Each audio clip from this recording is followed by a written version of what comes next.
And she is back. Good morning. Welcome to Sunrise. I'm Neo Taigbe, and Alera is in the house. Good morning. It's good to be back with you. I think everyone is allowed to be under the weather from time to time. It's allowed. For one who was under the... Does she look like she was under the weather? I don't think so. I think she was above the weather. What'd you say? Well, good to be back with you. I'm really, really happy to be back here. My Saturday is not really complete without Sunrise. And we missed you. Thank you. Thank you. Welcome. But guess what? Every step of the way, every of those Saturdays, she wasn't sitting here. Alera was in front of her TV screen, increasing the volume or reducing it. What did Nyota just say now? What did that? No! That's not possible. Hold on. She's about to say something. There are some things she noted. Yes, Alera. Fire away. Well, the price hike, I'm sure it's been spoken about, but I got to add my own two bits to the places to start from. Yeah, the price hike. I mean, the price hike, it was really, really sad because I felt Nigerians, they're hard done by because COVID came along. A lot of them lost their job. Millions lost their jobs. Most businesses are struggling. People can't eat. And then you add a price hike on top of that. It's like, okay, so already we are suffering. We can't eat. Then you want us, you're not increasing our salary. That is for those of us who even have a salary. Most of us don't have salaries anymore. And you're hiking price. So where do you want us to get the money from? Well, you see, the price hike is for the good of the country eventually. So eventually. So actually, we who can't eat at this moment are also part of this country, yes, right? Alera, what? Permit me to play the devil's advocate here. Please play the devil's advocate. What we're doing. The royal we. Yes, go on. What we're doing, it's ultimately for the good of the country, because there's no way we could continue down that route. It was bound to end, and the end would have been unbearable for everyone. Okay. So just easy. Okay. There are plans in place to ensure that the pain is ameliorated. Okay. So just, okay. We shall hold our horses in the meantime. But in the meantime, please, the royal we, take note, we, the proletariat we, are starving. Have you seen what food costs in the market? 1 tuber of yam is 1,800 out of my meager 30,000, which you approved as minimum wage for me. Landlords are going to increase rent. Transportation has gone up more than 100% in some cases. But my salary is still sitting at 30,000 naira. Is anyone talking about that? No. Is anyone thinking about giving me social services so I don't have to bother so much about how much I pay when my children go to hospital, how much I pay for them to go to school? I bet you someone is thinking. But you see, even when you're not thinking, you're actually thinking. So the question is, what direction is your thinking? Okay.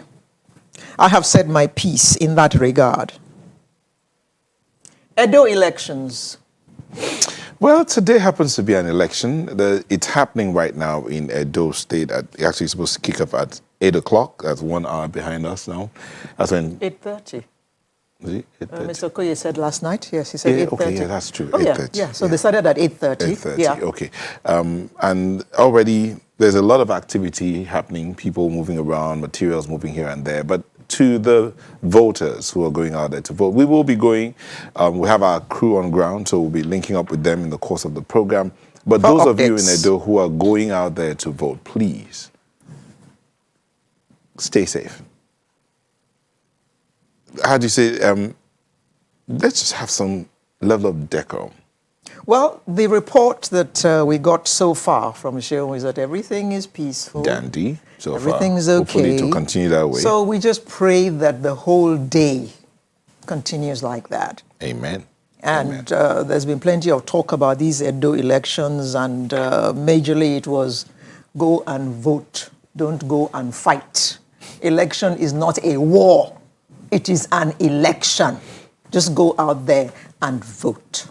2 presidents, one former, one current, have spoken about elections. One said the blood of an individual is not worth, that's about his re-election, is not worth my re-election.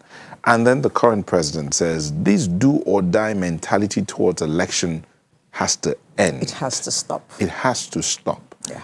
And for the voter, it's an opportunity for you to elect. Someone said if you did not cast a vote, you have no right talking about any government. So if you must talk with your vote.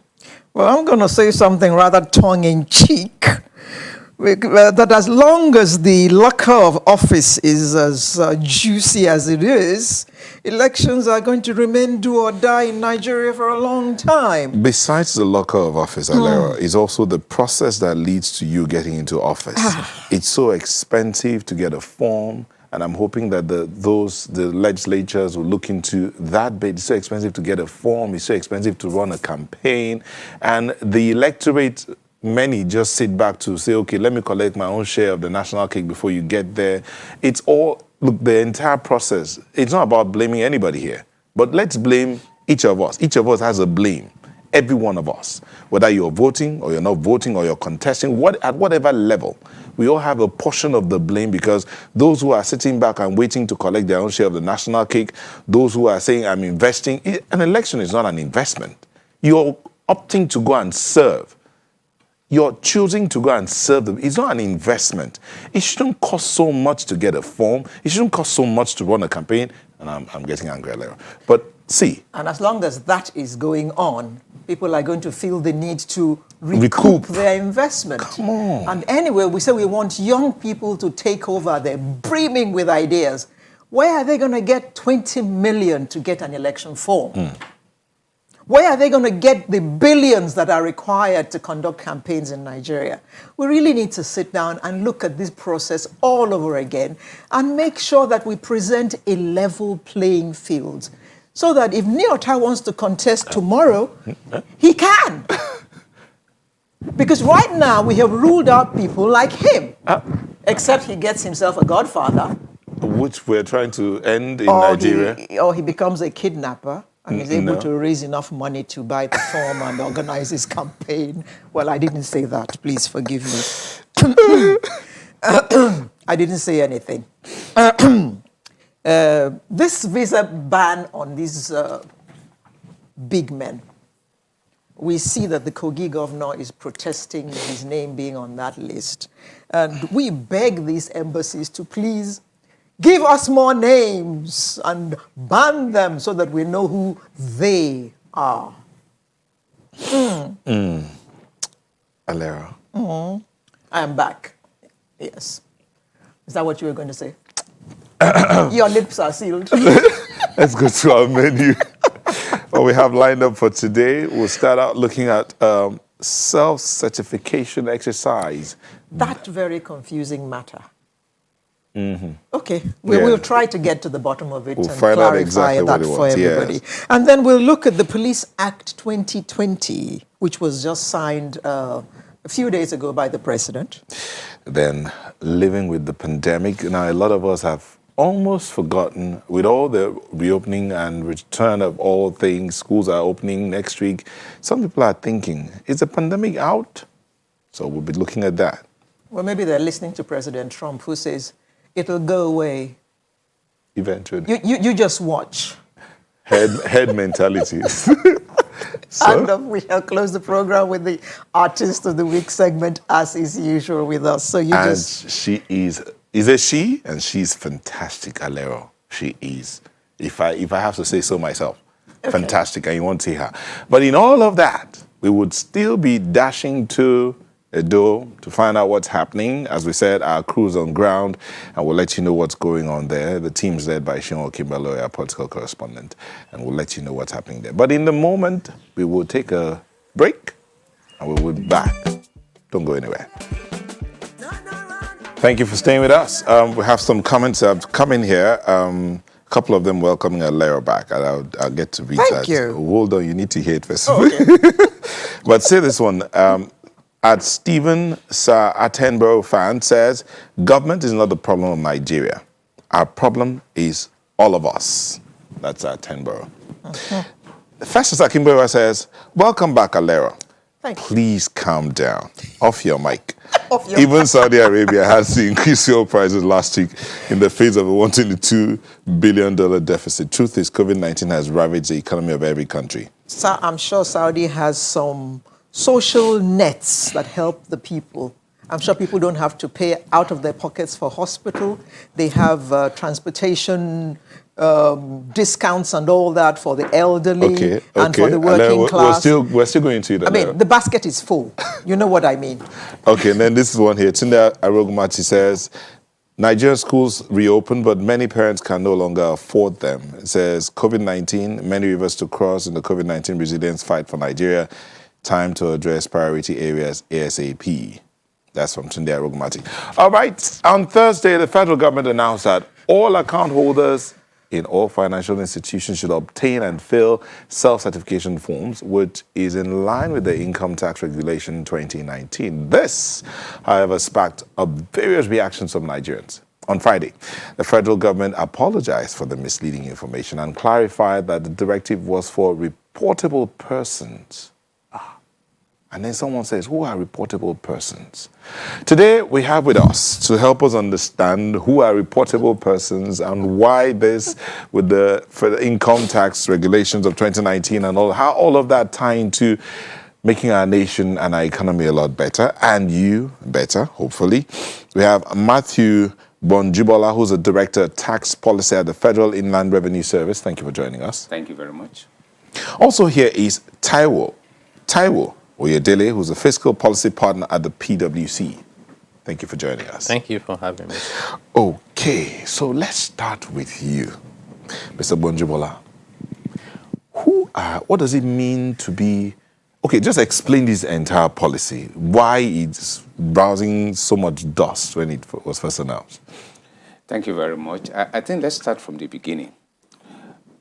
Before now, Nigeria's name was put on the list of non-compliant, non-cooperating list of the FATF. It's called a blacklist. And that was way back in 2009, 2010. And the government struggled to get the name of Nigeria off that list. And what that means is that Nigeria was perceived as harboring illicit flow, persons engaged in an illicit flow of fund. There was no transparency, and therefore people could raise money to fund terrorism and all the likes. You're talking about things like money laundering and... all of those ones. Like those sorts of things. Yeah, so it took a lot of work for the government to get the name of Nigeria off that list. And what somebody can say, what does that mean? It means that, for example, our institution couldn't borrow money freely in the international financial market. And all of that, we had problem moving money, legitimate money from businesses in Nigeria to suppliers overseas and all of that. And as a fallout after the resolution of that issue, Nigeria had to join what we call the Global Forum for Transparency in Tax Matters, which means Nigeria must exchange tax information with treaty partners. And then the system was upscaled to what is called the automatic exchange of tax information or financial accounts information. And in 2017, Nigeria signed the Multilateral Competent Authority Agreement to be part of that global move to exchange information automatically with other countries. And in 2019, the Income Tax Common Reporting Standard Regulations to provide the legal framework for that transmission was enacted, which would mean that financial institutions with respect to reportable accounts will provide relevant financial account information through the Federal Revenue Service, and then exchange with our treaty partners outside the country. That was the beginning. And now... I do beg your pardon. You spoke earlier about us having difficulty borrowing money and us being able to send monies out for our imports and stuff. But you could have fooled us, because it seemed to us like money was going out freely and everything was coming into the country, including toothpicks. Okay, just before you answer that question, we'll just take a quick one and we'll come back and you take up on that answer, and then we'll bring you in, Mr. Edele. Please stay with us.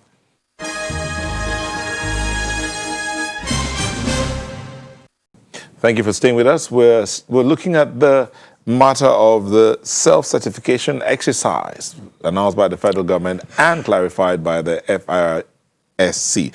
Now, Mr. Bonjubola, Alera asked a question as regard when you say transferring of money, but a lot of monies go out of the country. How's that relatable? Yeah, thank you very much. When we say a lot of money go out of the country, through what means? There are official channels, business channels for moving money through the banks, through the relevant international correspondent banking. That is a normal channel for moving money. But if the system is perceived not to be clean, not to be transparent, then people wanting to do genuine businesses, wanting to transfer legitimate money, run into trouble. We are not talking of when people put money into their pockets or into their portfolios and find a way to get them across in airplanes or ships or cruise ships. No, we're not talking about that one. We're talking about people sitting down, doing their business, going to their banks, moving money legitimately for legitimate business. They run into trouble. Okay, Mr. Edele, this matter of money movement, reporting accounts, he used the phrase again, and I wanted to get back to it, but I want you to weigh in on this. How did you take it, for one who's looking at fiscal policy and comparing it to monetary policy, and how all of this affects the economy and the citizens resident in that country? Yeah, so I like that question, actually. How does it affect the citizens?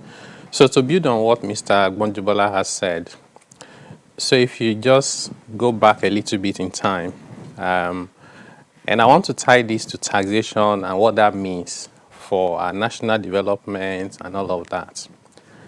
So Nigerians are not tax compliant, largely, and this is based on data.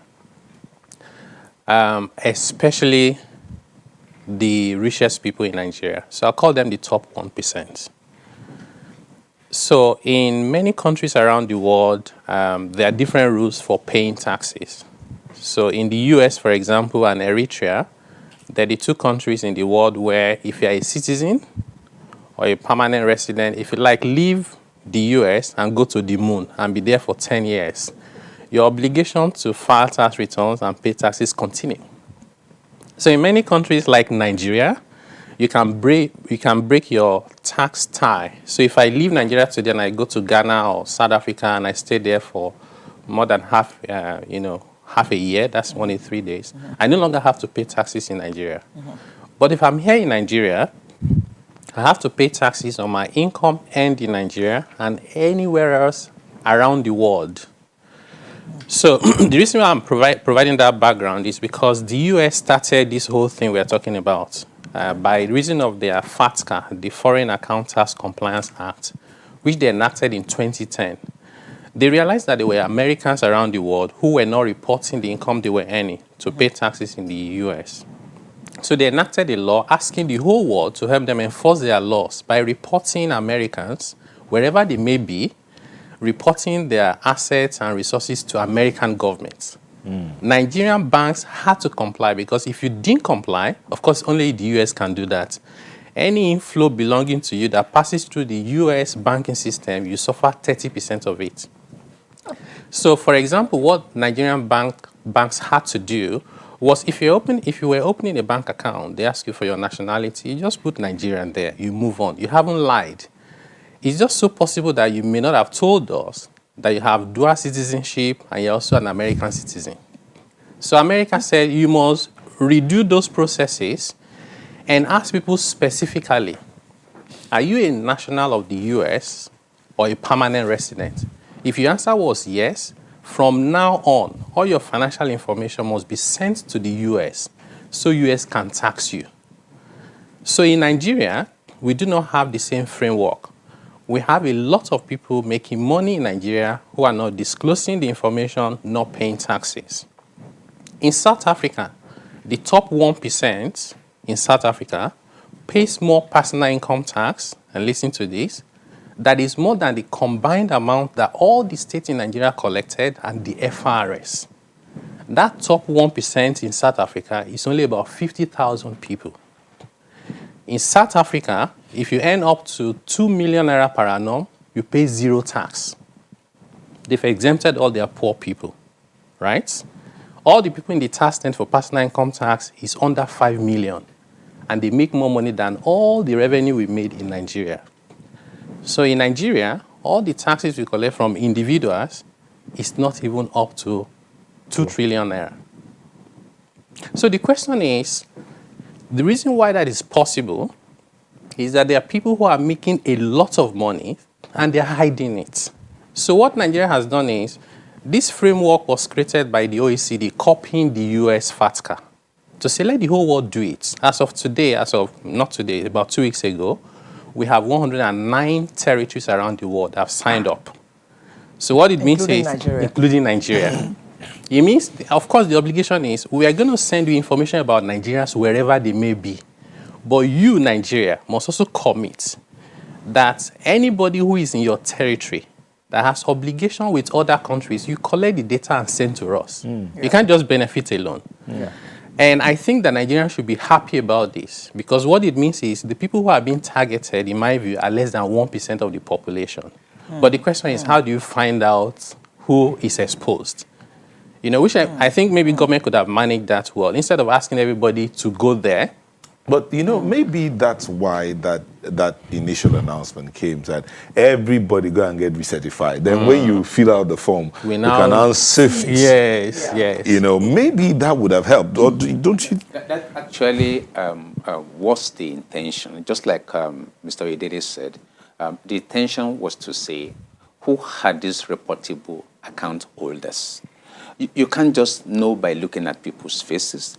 Then you need to get people to give you specific information as to the country wherein they are taxable, or where if they have double tax residence, then you need to get that information. The current account opening profile in all our financial institutions were not designed to capture this kind of information as at the time that accounts were opened. For new accounts, going forward, we won't have this issue. But for existing accounts, where people had provided information before, which does not include the information as to the country wherein they are taxable, then the financial institution needed to get back to those account holders and ask the question specifically, just like the US in the time of FATCA requested for that information to be provided, with a view to identifying that maybe 1% or less than 1% of the population in the financial institutions that will fall into reportable accounts. But Mr. Oyedele, please correct me if I'm wrong. I'm reading into this. If you are a Nigerian and you have assets in the US, for instance, and you have income, you're going to pay tax to the United States government on those assets you have over there. Now, with this system, you will pay tax over there, then you will pay tax again in your country. No, you wouldn't. Okay, so let's say the starting point is we just need information. So government need information. And if, for example, I'll use you as an example. So you live and work in Nigeria. You have an account in the UK, you have a house in Dubai, another one in the US. Amen to that.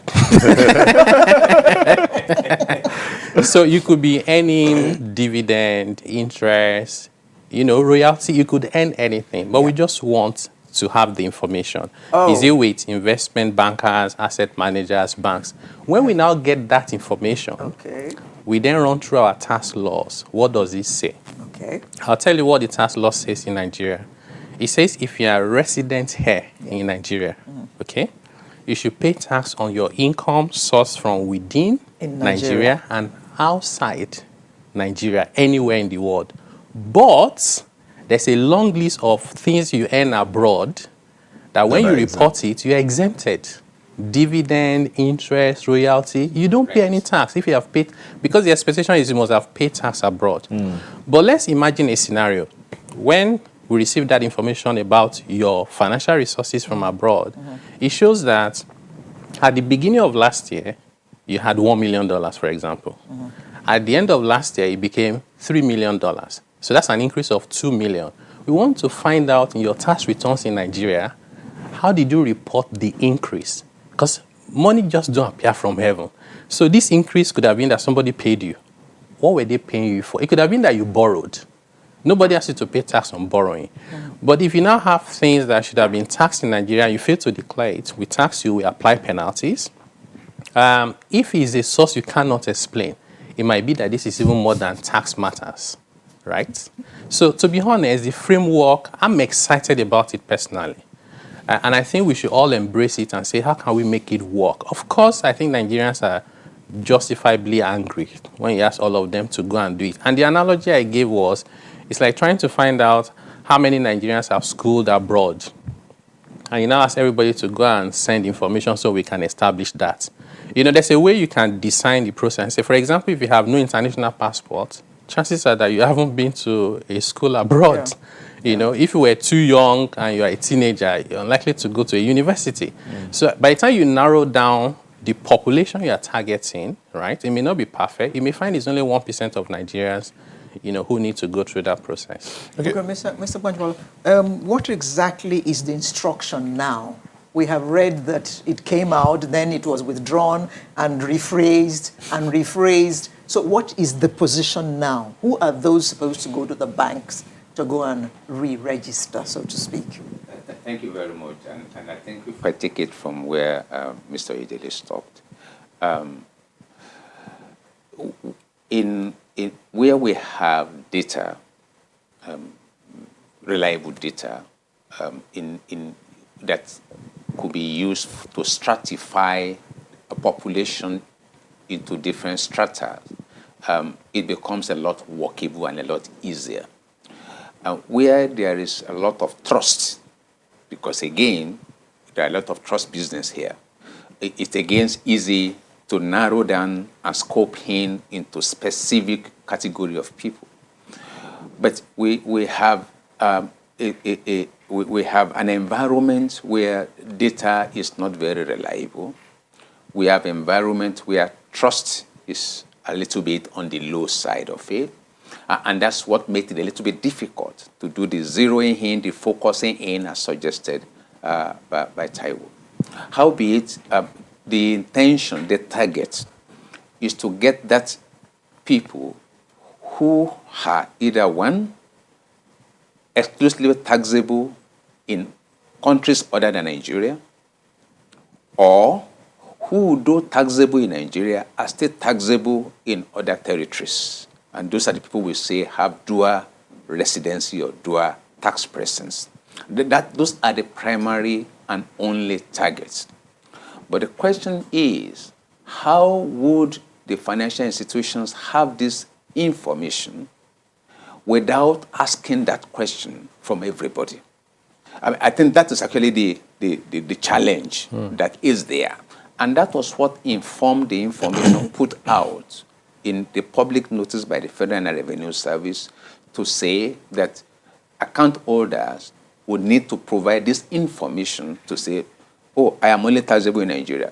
And that is why it is called self-certification. We are not going to do the certification before a court or before a judge, or they need to do it. Just say on my own. But then just provide that information. That is actually the issue. The argument out there is that we all have BVNs. That's correct. So when you were registering for the BVN, some of these questions were not asked?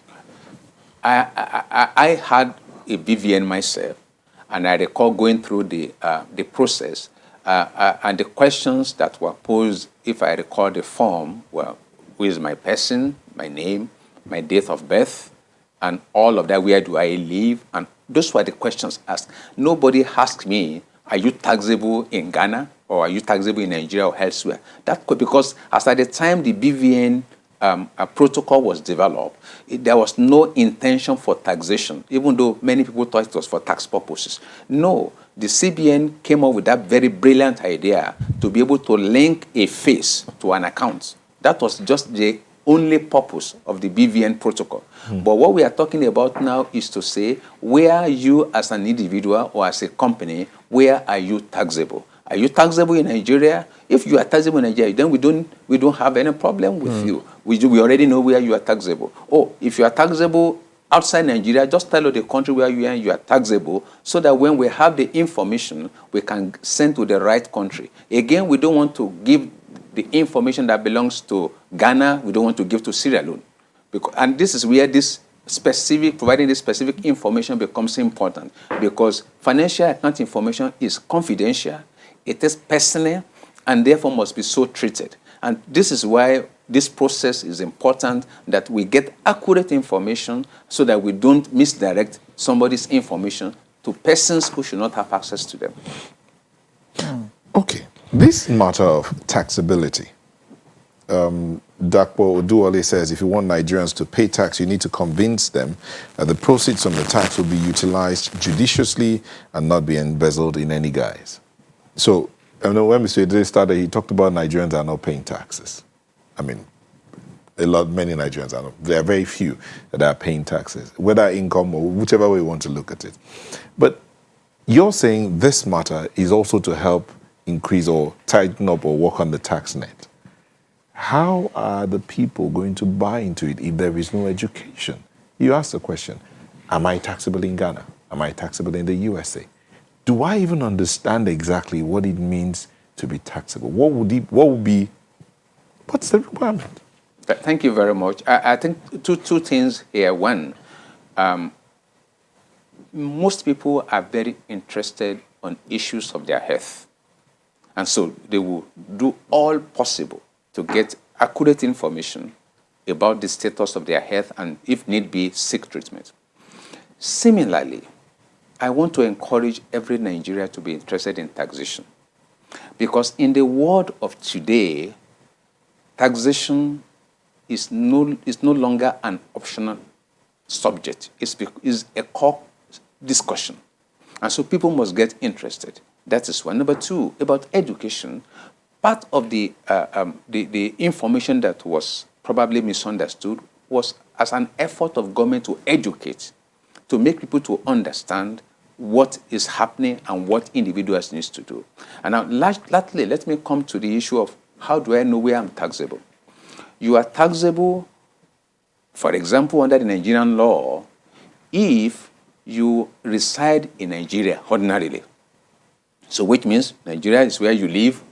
Ordinarily, you could travel to US, you could travel to Russia, but your home, where you ordinarily reside, do your business, is Nigeria. You are taxable in Nigeria. All the income you make, just like Taiwo said, all over the world is taxable under our law in Nigeria.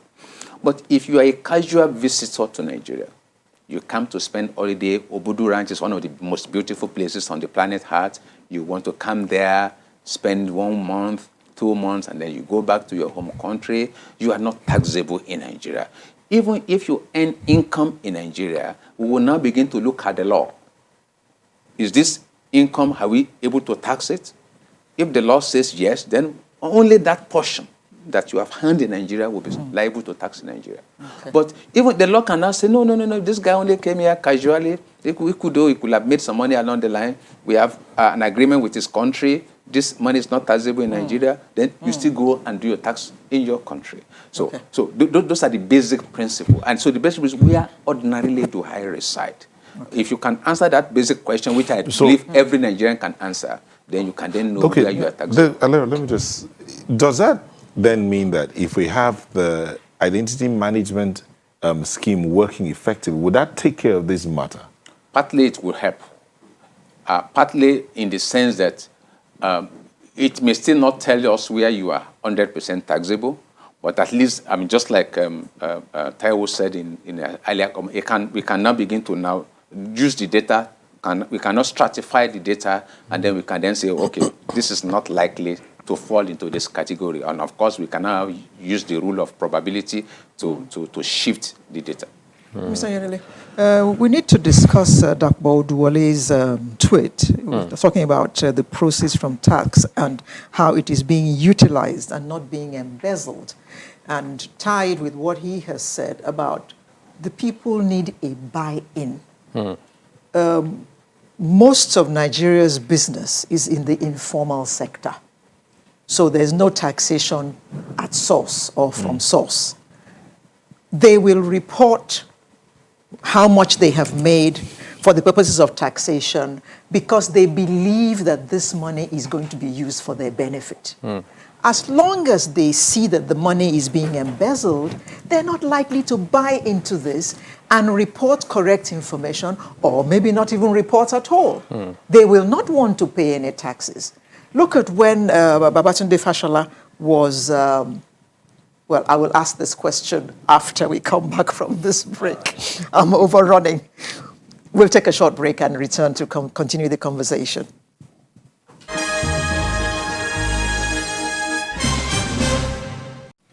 Welcome back. Shola Sage says the problem is a lack of trust between the people and government. Historically speaking, such funds have been diverted into the pockets of the so-called 1%. As the head of tax bodies are being politicized, Nigeria was, well, then anybody says, we need to also hear from Nigerians in diaspora to explain how their tax payment is there and the role of the self-certification. I think Festus one time sent us some things about taxing and some of the exemptions they were getting in the diaspora. Your question, Andrea? Yes, I was talking about the buy-in of the people, especially since a large part of our economy is in the informal sector. And I was going to cite the example of when Babatunde Fashola was governor and Okada riders were actually asking for where tax offices were so they could go and pay their taxes because they saw what their money was doing in the state. Yeah, very, very important question, actually. So maybe to quickly address the issue of, I also, when you read that tweet, I then remember that one of the things that are trending is people are saying, why are you asking Nigerians living abroad to pay tax in Nigeria? This will not make them pay tax in Nigeria. But it is possible that if you live in the U.S. as a Nigerian, and you've declared your income to the U.S. authorities and you've paid tax, this process of collecting financial information could result in an amount that they saw came into your account in the U.S. from Nigeria. For example, you have a property in Ikoyi, you rent it out, you're collecting $50,000 per annum, and you haven't reported it to the U.S. authorities. And whether you even reported it or not, that is liable to tax in Nigeria. We want to know and also ask you to pay tax. And in the U.S. So the Once U.S. the have money their comes own in. rules, yes. Usually what countries normally do is to give you an exemption if you've paid tax at the source. Okay. And that's left to every country to decide. Nigeria has our own rule. We give enough credit and reliefs. Right. So to your question, yeah. So I think trust deficit is a huge problem. And to be honest, I do not blame Nigerians because trust is earned. You cannot command it into being. You can't sign a law to say you must trust government. So if we read all of these things we read in the newspapers, issues with NDDC, with NMPC, and the list goes on, it kills trust. So that I understand. But the way to solve the problem is not to then give up on Nigeria and say, we're not going to do anything. Every sentence you say today, if you are speaking on behalf of government, is misinterpreted immediately before people even seek to understand. So when this issue came up a couple of days ago, because this is something I've been involved with for more than 10 years, from the days of FATCA, I knew that the information that the federal government put out was misleading. So I tried to explain it. You know, people didn't read what I put out there. They were just complaining. You could have just read to understand first. And once you understand the issues and the policy direction, Nigeria should be the one to drive it. To be honest, I think that our strategy around taxation of informal sector is completely wrong. You are going after people who are struggling to survive on a day-to-day basis in a country where there's no social safety nets, no social security. I just gave you the example of South Africa. 2 million naira, you pay no tax at all. Yet, They collect more taxes from personal income tax alone, worth more than 11 trillion naira equivalent. So what we then need to do is government has to start by building that trust in the way they report the taxes they collect and other revenue, and more importantly, how it is utilized. When you see a case of corruption, deal with it decisively. Beyond that, create a systemic way of preventing it. Because if you're finding the money after it's been stolen, it's a waste of everybody's time. And on the part of the citizens and taxpayers, people must be interested in education. You cannot give up. Try and understand your rights. Try and know what happens elsewhere. Use your platforms. You could be Market Women Association or Okada Riders and propose reforms. NLC can propose reforms that will protect the vulnerable people in Nigeria, but at the same time get the people who have the means to pay the right amount, and then compel governments to use the money to do the right thing. That is the only way we can have a country we can be proud of. Any other way is not sustainable.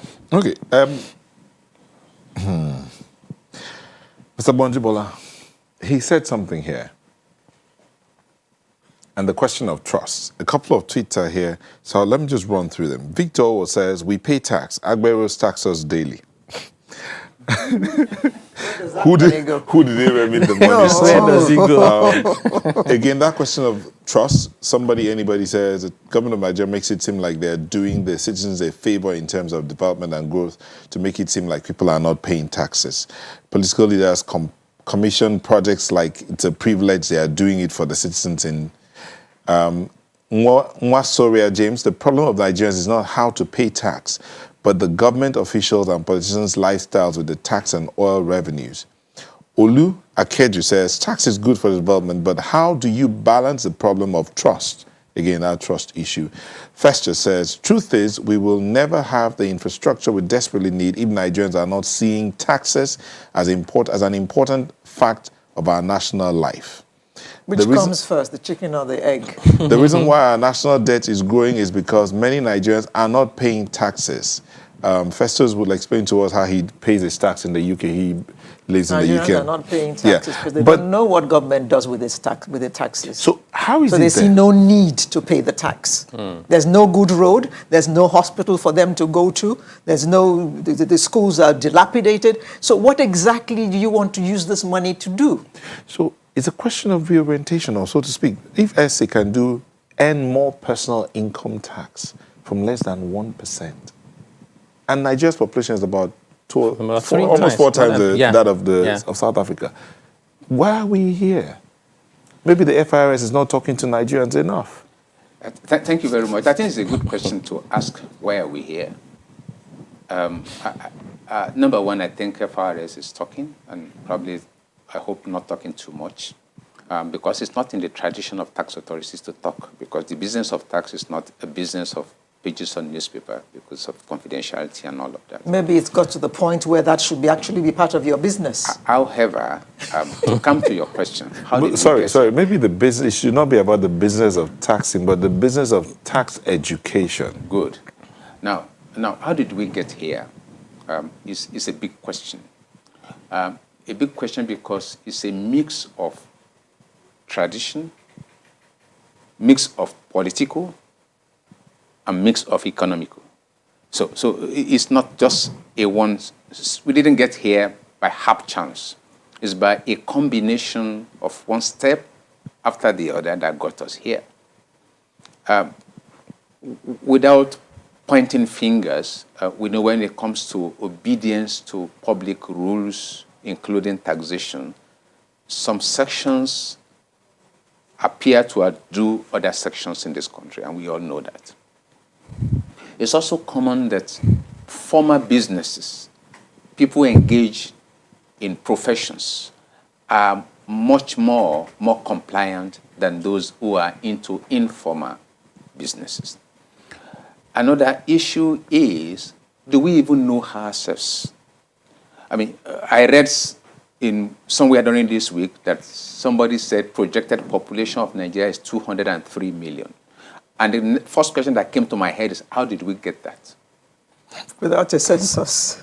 So you can be sure in another 6 months, somebody is going to move on to 2010.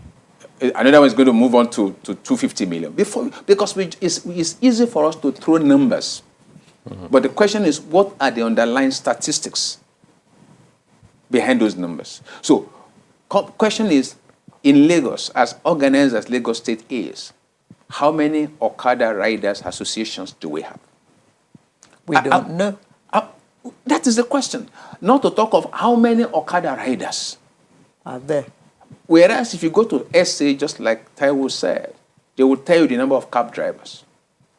They will tell you the number of courier motorcycle riders because they have data. And so it becomes a lot easier. I came into this environment for the very first time. And so when I came here, I was discussing with Taiwo. We came in the same vehicle and said, look, this is a big city. I've never been here before. But I will be surprised if somebody can give us an accurate census of the people living in this community, as small as this community is.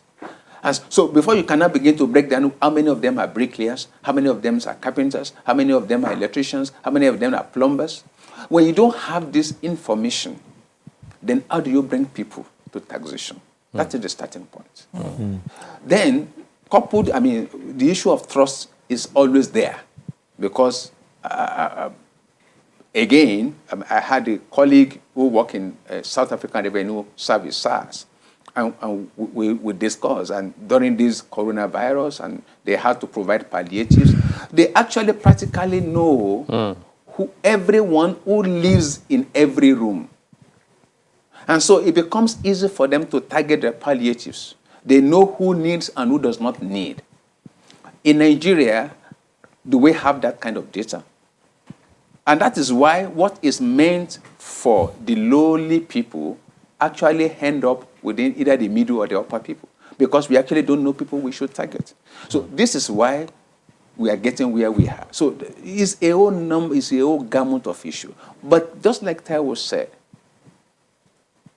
beheading is not the cure for headache.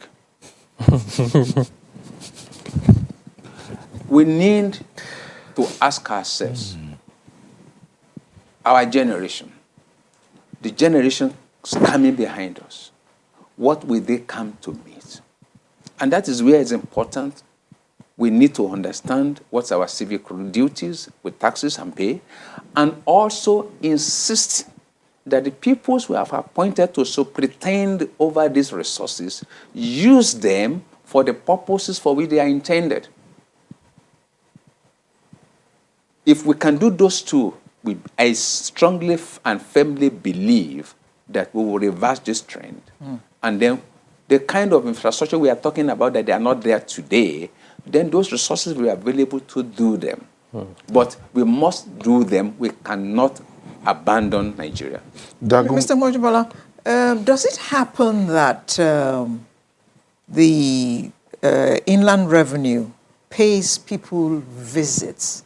And what I mean is, for instance, somebody wins the lottery in the US, and in no time at all, the tax authorities are there to just inform him of his tax obligations based on his winnings. Does it happen in Nigeria at all that you all go to visit people who seem to be living opulent lives and you want to inform them of their tax obligations without threats? Let me read this. It will help you. It says, Latif Oyewale Salam says, we have individuals not known with any source of income, but being in public service or in government, display obscene opulence in an increasing tough environment like Nigeria. Yeah. Well, they're paying their taxes at source. So. Yeah, thank you very much. I think they are linked together. Number one, probably in the past, it was not happening. But I can tell you, in the Federal Revenue Service of today, you incorporate a company today, we have a welcome package for you without you even coming to us. Welcome package? Yes, anyway, I mean welcome packages. Oh, we welcome you to the business world. And we'll let you know what are your tax obligations, how we can assist you to comply, and all of that. Are you sure? At the federal level, yes. However, don't forget that in Nigeria we have 38 tax authorities recognized by our constitution. Yep. We have the federal government, Federal Revenue Service, which services the federation.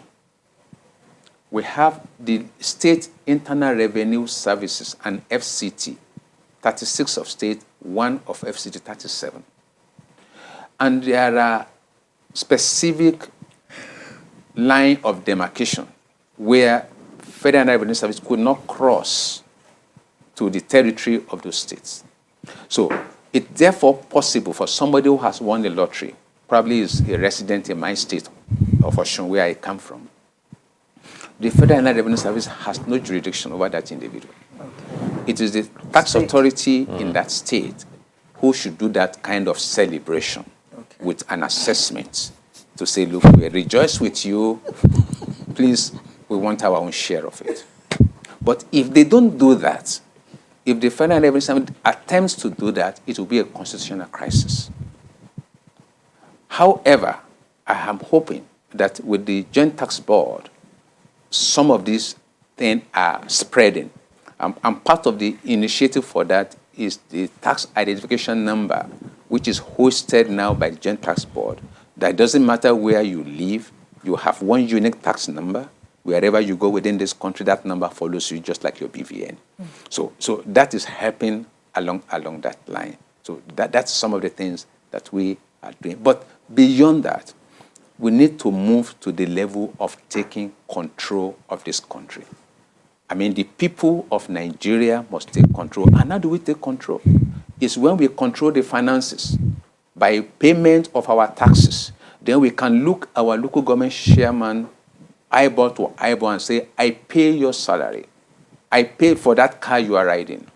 You can look at your governor and say, yes, I respect you, Mr. Governor, but sorry, that house where you live, that is Governor's Lodge, I paid for it.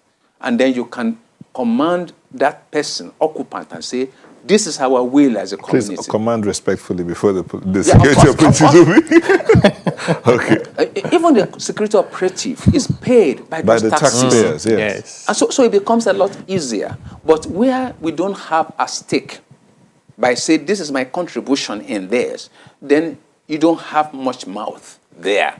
And that is what is happening to us as a nation today. Okay.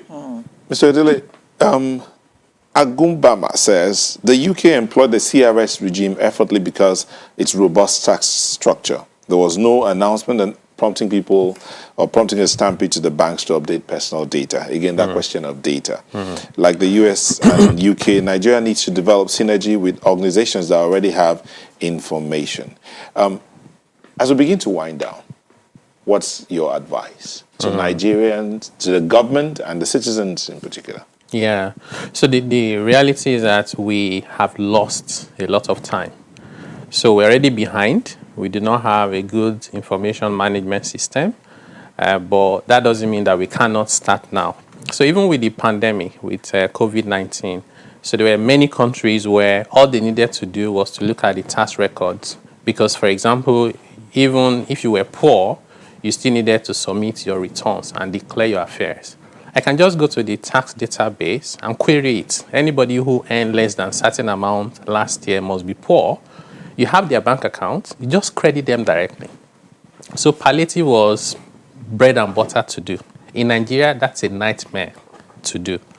So we have to first and foremost think about how do we collect data in a sensible manner.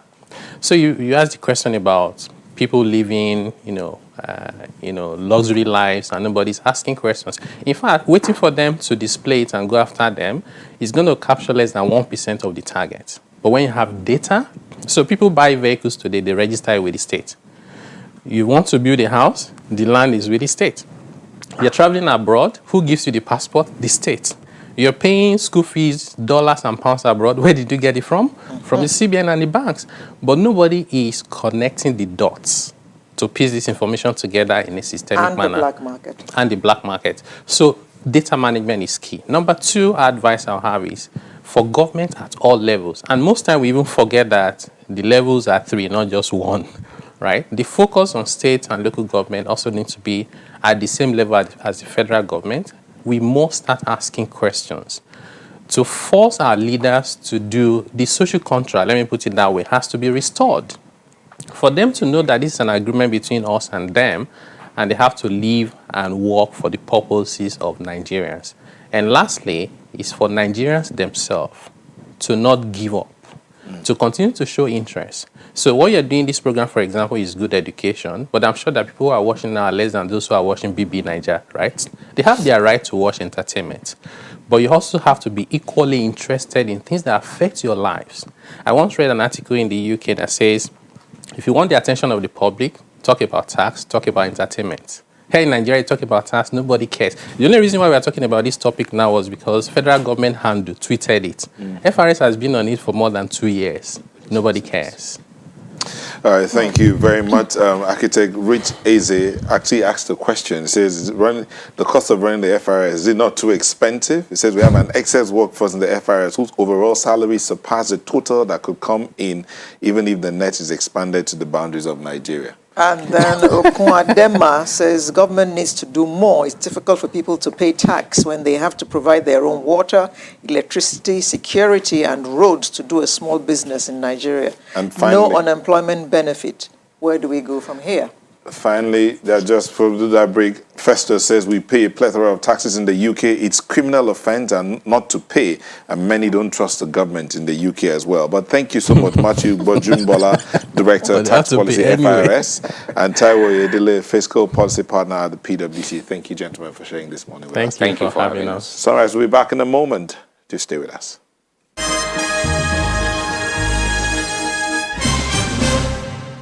Thank you for staying with us. We did tell you at the beginning of the show that we will be going to our correspondents who are on the ground in Edo State, where the election for the governorship is happening this morning. We'll just go there right now. Sean Kimbalo is standing by, who's leading the team there. Sean, update. All right. Thank you so much, and welcome to Agbado Primary School in Apapava area of Benin City, in Oredo, local government area of the state. We've seen so many interesting scenarios playing out right here today. Perhaps I should give you a sense of what has happened. We caught some of the incidents that happened earlier today when some voters were agitated and they were protesting what they call the absence of ballot box. What that really meant, perhaps you can see in some of the scenario which we caught on tape earlier before now, it does look like things simmered just a moment. Maybe we can actually give you a sense of what that was earlier today.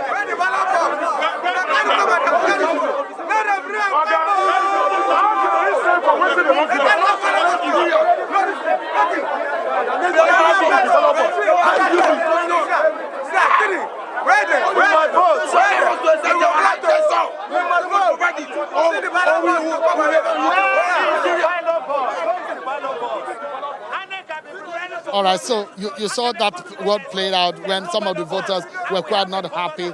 But look at what we are seeing presently. When we talk about the COVID-19 protocol, how far have we come in that regard? Look at the 2 meters, as is it being obeyed? Are people using their face mask? What exactly can we expect from INEC in this regard and the security operatives about what exactly should happen? This is a very major polling center where we have just about 15 polling points around this area. So in essence, we're going to be hearing what exactly happened earlier today when some of the voters were agitated. Perhaps let me speak with one of the voters who were agitated about this exercise. You were one of those who were agitated earlier on. What exactly happened? Okay. There was a ballot box was not here in Unit 23. So we have to protest for the ballot box. We don't later go and find the ballot box. There was a death inside the ballot box. We're now bringing for them to clean it. Even the officials, they were not doing anything about it. We have to fight for our rights and we must vote. And it's going on already. Thank you. I mean, when you say you could not find the ballot box, what did the official tell you? They said they forgot it in the office. But the cover was here, but the box was nowhere to be found. Have you found the ballot box Yes, now? we have found it already. We are going to emphasize our rights now. All right. So where did you find the ballot box? We found it outside. It was a lady that found it outside. There was a dirt inside the ballot box. We have to throw the dirt away and bring for them to clean it so we can vote. All right, so everything is okay now? Everything is okay now. All right, great. Thank you very much. So that is one of the reasons why they were protesting. And of course, some scenario which you may not be able to, 2 meters protocol, is it being observed here? You can see for yourself and see what exactly is happening.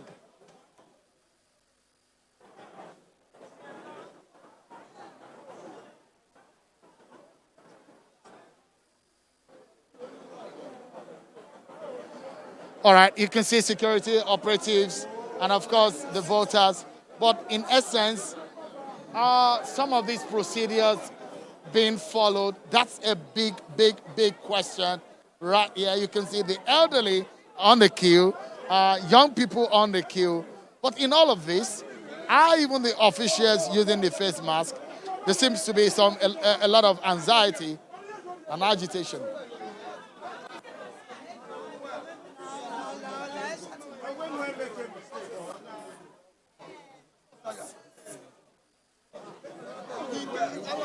Let's okay, we got another voter who seems to have. No, they say I not fit vote.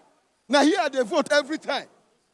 Unit 30, we don't find them and I don't still give them. They don't look around. They say make I from Enya come. I know if you vote. So have you reported this case to the official? I don't tell them. They say I not fit vote. Make I go -1. Now I be waiting. They tell me. When did you register? I've been using it for the past 12 years now. You have been using this. Yes. I vote here. Did you find your name on the register on the wall? Let me register. All right. Just a moment.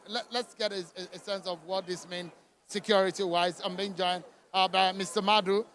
Is one of the heads of the NSCDC. Yeah. Please, if you could come right here, let's get a sense of your team has said you're prepared for this exercise, but in terms of COVID-19 protocol, it does look like people have totally ignored it. You know, when we started this morning, we even addressed these people on what to do. But because of the critical nature of today, none of them want to obey. And we don't want to use force on any citizen or indigene of Edo. That's why we still continue to talk to them. My people are going around preaching to them. But if you react negatively, these people may be violent, may turn violent, and they will say the security agencies have stopped elections. That's why you can see we are around watching and talking to them. Well, you quite know the danger in people not using their face mask, in people not keeping the social distancing, and also the fact that INEC has said no face mask, no voting, but there are a lot of people here without their face mask. In the whole of Edo State, as we came in, I don't think they are even observing the protocols in this COVID-19. It's not only this election. Go to the town. People are not even wearing face masks. But we don't want to react violently with these people. We don't want to act violently. We don't want to force people so that the indigenes don't say civil defense, the army, or the police that we have a hidden agenda. But all the efforts all the planning seems to have collapsed, falling flat on its face. It has not collapsed. It's only an isolated case. If you go to other areas, they may be, obeying or following the protocol for this COVID-19. All right, so what are you going to do for this kind of a notorious situation where the basic and the essence of this exercise about COVID-19, adherence to COVID-19 protocol is not being obeyed? Going forward, is this how it's going to be when people's health and lives are being put in danger? What are you going to do going forward? Going forward is still continue to preach to people, to talk to them, to convince people that this COVID-19 is real. It's real. This is a virus that can enter the body. Before you know it, one is dead. People don't believe it exists. But as far as I'm concerned, this is real. We continue to appeal to people. Let them follow the protocol. Let them obey the protocol set up by the NCDC. But it does look like the appeal is not working. When you appeal to people and their lives are in danger, what do you do from there? Do you just keep quiet? Our rule of engagement is not to use force on the people. Not to use force on them. Unless when people turn riotous, that we can see a way to quell it. There's no way you can use force on any citizen of Nigeria. That's what we were told. We were told not to force people, not to use violence on them. If you check around, you can see that the armed men that came with me, they are right outside the gate. Because this is what the government says, that the life of every citizen matters. So we don't want to, be aggressive on them. We continue to preach to them. Those that are reasonable will obey.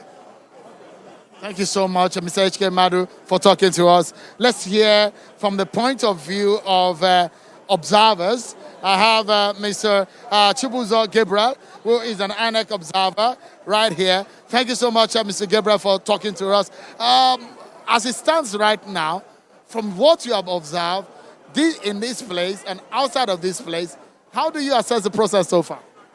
Well, our compliance to the COVID-19 processes as enacted by the NCDC.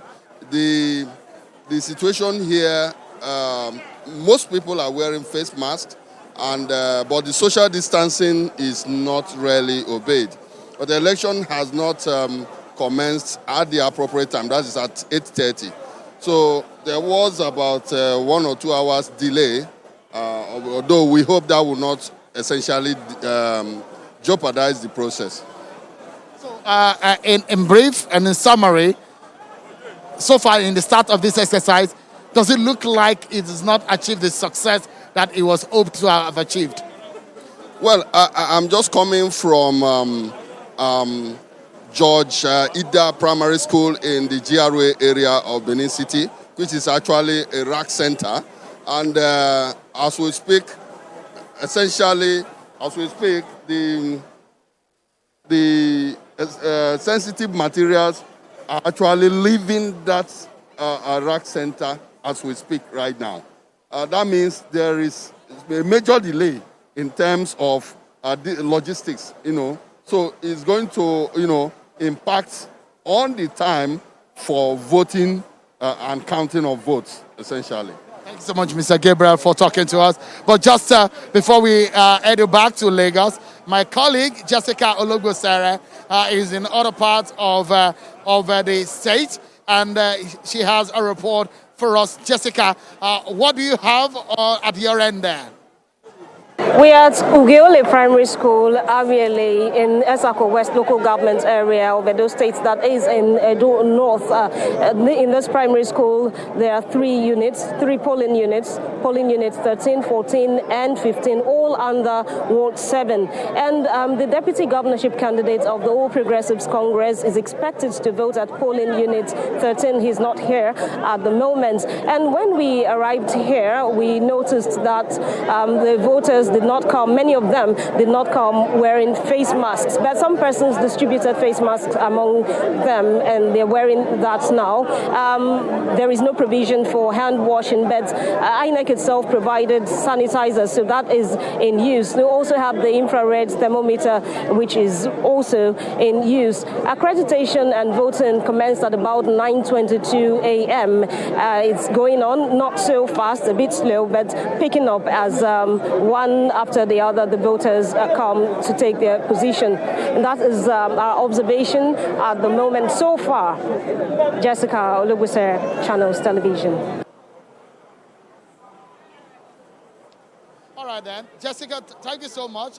Well, that's all about it. Alero Nelta, you've had an overview of what this looks like today. From here, things are developing and developing quickly.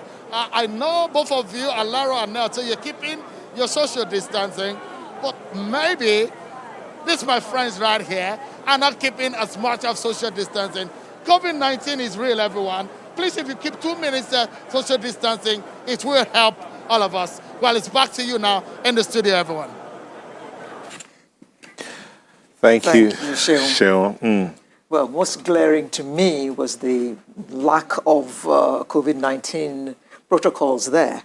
I actually thought, and some schools of thought have also had it, that this would have been an opportunity to adjust our laws where need be, and especially for elections like this, use it as a test run on electronic voting or virtual voting. So far, we've done virtual schooling. My friend just told of her daughter that was promoted to the next class, virtual school, exams, and all of that. So why couldn't we have used the same process? Just so that people, or maybe they thought that bringing everybody for election, you tell them social distancing, they would actually listen. I mean... Well, obviously they didn't listen. I don't know. That was very clear. So what, at the end of the day, and what should be done? I mean, as a civil defense official, they said, we can't force it. Are you asking me that question? I don't have an answer because Mr. Okoye last night assured us that he was very emphatic about social distancing. And then I mean, there were posters. No mask, no vote. But now, okay, it was clear. So Jessica reported in her own polling unit where people came without face masks. And then some other people came there and distributed face masks to them. They're all wearing, I'm sure, is it everybody that got a face mask? That we didn't get to see a lot of the shots around her, but the ones we saw, it wasn't everybody that was wearing a face mask. From what I see, unless my glasses blinded me, I didn't see everybody wearing a face mask. That's one. Number two is the fact that even though they're wearing the face mask, there's no social distance. I mean, I don't. Well, there we go again with Nigerians who don't believe that COVID-19 is real, or who believe that COVID-19 is an Oyinbo disease, or COVID-19 is a disease of the rich. Disease is no respecter of persons. Alara, I don't know. If we don't do something about this, what do we do? I tend to be asking you, what do we do? I wish that we could get INEC to talk to us now about what they're going to do about this. I'm hoping Seun is also monitoring us here so that we'll go and look for the INEC officials. They say, what do we do about this? Statement about this.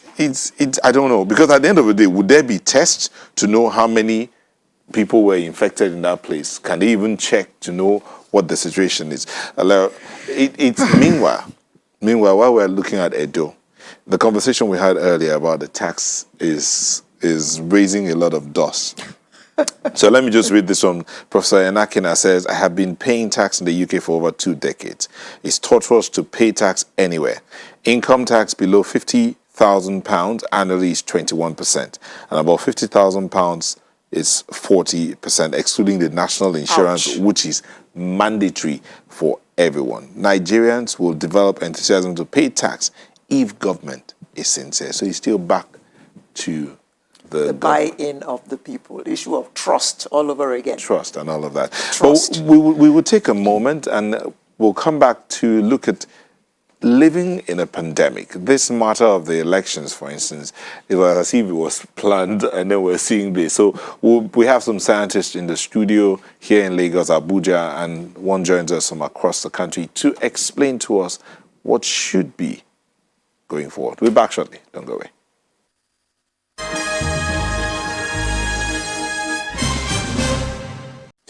Welcome back. On the Edo election, Oluwaseun Raji says the rowdiness at that Akpakpava area, all sorts of manipulations could easily take place. It gives room for easy inducement of voters. I think Nigeria should restructure the polling station. It is way too crowded. Anybody says, I'm sure people are not sure of their polling units. The state in general is not following the guidelines. And look at that voter who said he wasn't allowed to vote with the same voter's card he's been using for the past how many years? He said his name is not in that place. So I wonder how his name that has been, if indeed he's been voting in that location for 12 years now, he goes, or that means 12 cycles of elections he's used in that place, and then he goes there today, his name is not there. So, INEC. Well, moving on. Amidst the declining confirmed cases of coronavirus, the government continues to open up various sectors of the economy. How prepared are we to live with the virus? In some countries opened up their economy, opened up schools and all that, and found that they had to hurriedly shut them down again. So are we learning from those countries? These are questions we're going to ask those who should know. And one of them is with us in Lagos, Dr. Olushola Sokefon, who is a geneticist. Good morning. Morning, Nigeria. We have from our Abuja studios, from our Abuja studio, Abdulsalami Nasidi, who is the Provost, College of Health Sciences, University of Africa, Bayelsa. Good morning, and thank you for joining us. And via Skype, we have Dr. Aniekeme Uwa, an epidemiologist. Good morning.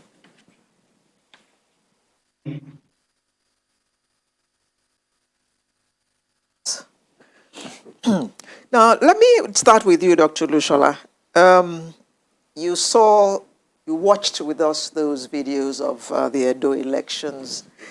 Yeah, and you heard us complaining about total disregard for the COVID-19 protocols, even though INEC had given their word and were very emphatic that those were going to be in place for those elections.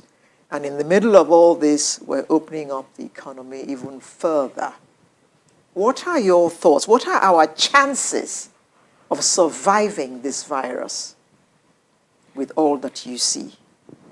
Well, thank you very much for having me. I have fears. I have fears because we have seemingly refused to learn from other countries. In Germany, in the US, in Italy and all that. Israel and all that, you know. Due to the summer break, people went to the beaches, they went wild and all that. And the aftermath is that there has been a second wave and a rise in the numbers that they currently have. I have fears that we are not very prepared as a nation. And that is, shown in the election that had a lot of time to prepare for it. Social distancing, the wearing of masks, the use of sanitizers and all that. You found that most of the voters came barefaced and they were jam-packed without giving space. So I have fears that we may be toiling with some very dangerous situation if we are not careful. And we have just refused to learn from other countries. Professor Saidi, this thing about reopening up the environment, opening up the economy, opening up schools, opening up worship centers, there are those who believe that by opening up these things so speedily, there's this sense that's being put out there that the pandemic is done with. We have overcome the pandemic, we're victorious, and so everybody go about your life. Is that what it is being put out there? Is that a sense that you have as well?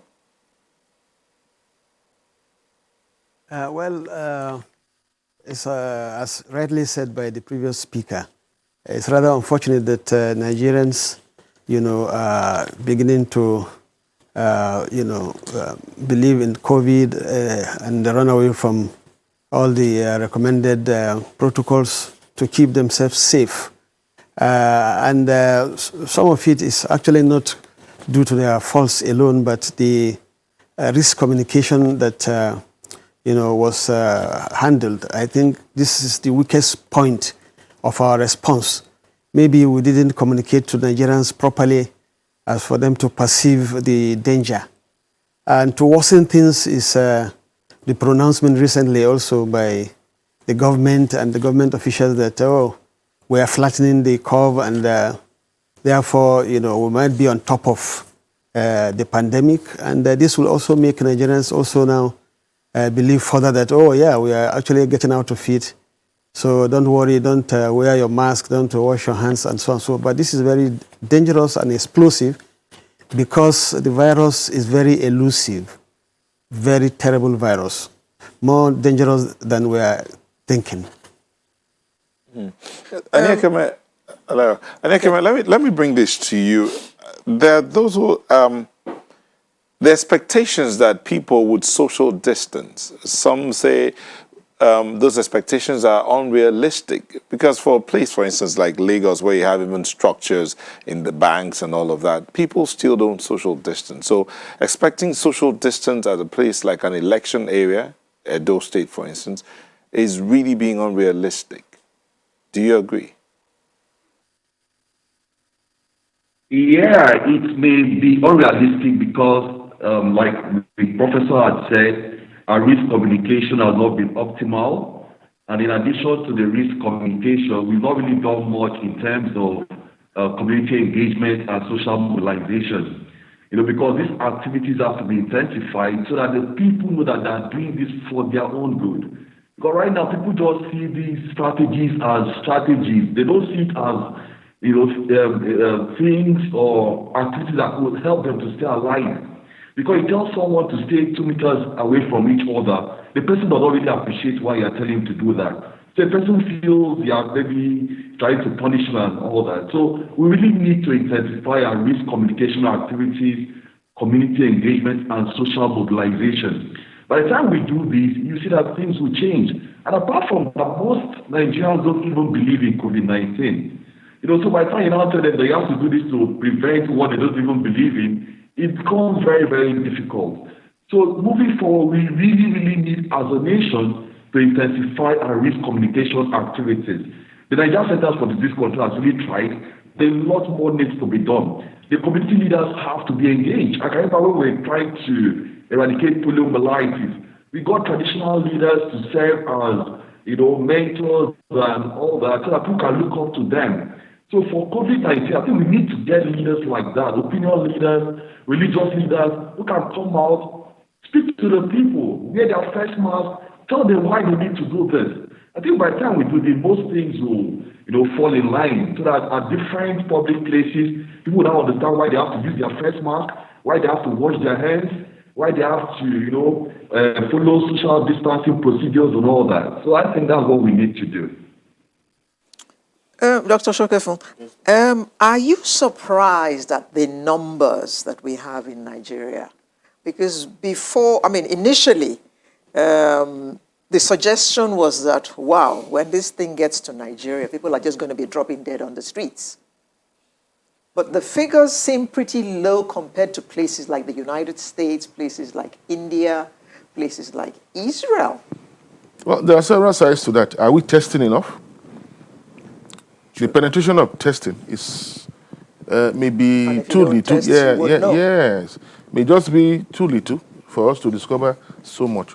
That's one side to it. But I also figure that there's a genetic side to it.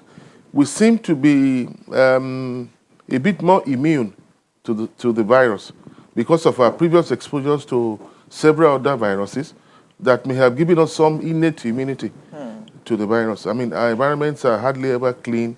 Water is hardly ever pure, air is polluted and all that. So some element of innate immunity across generations may be helping us out.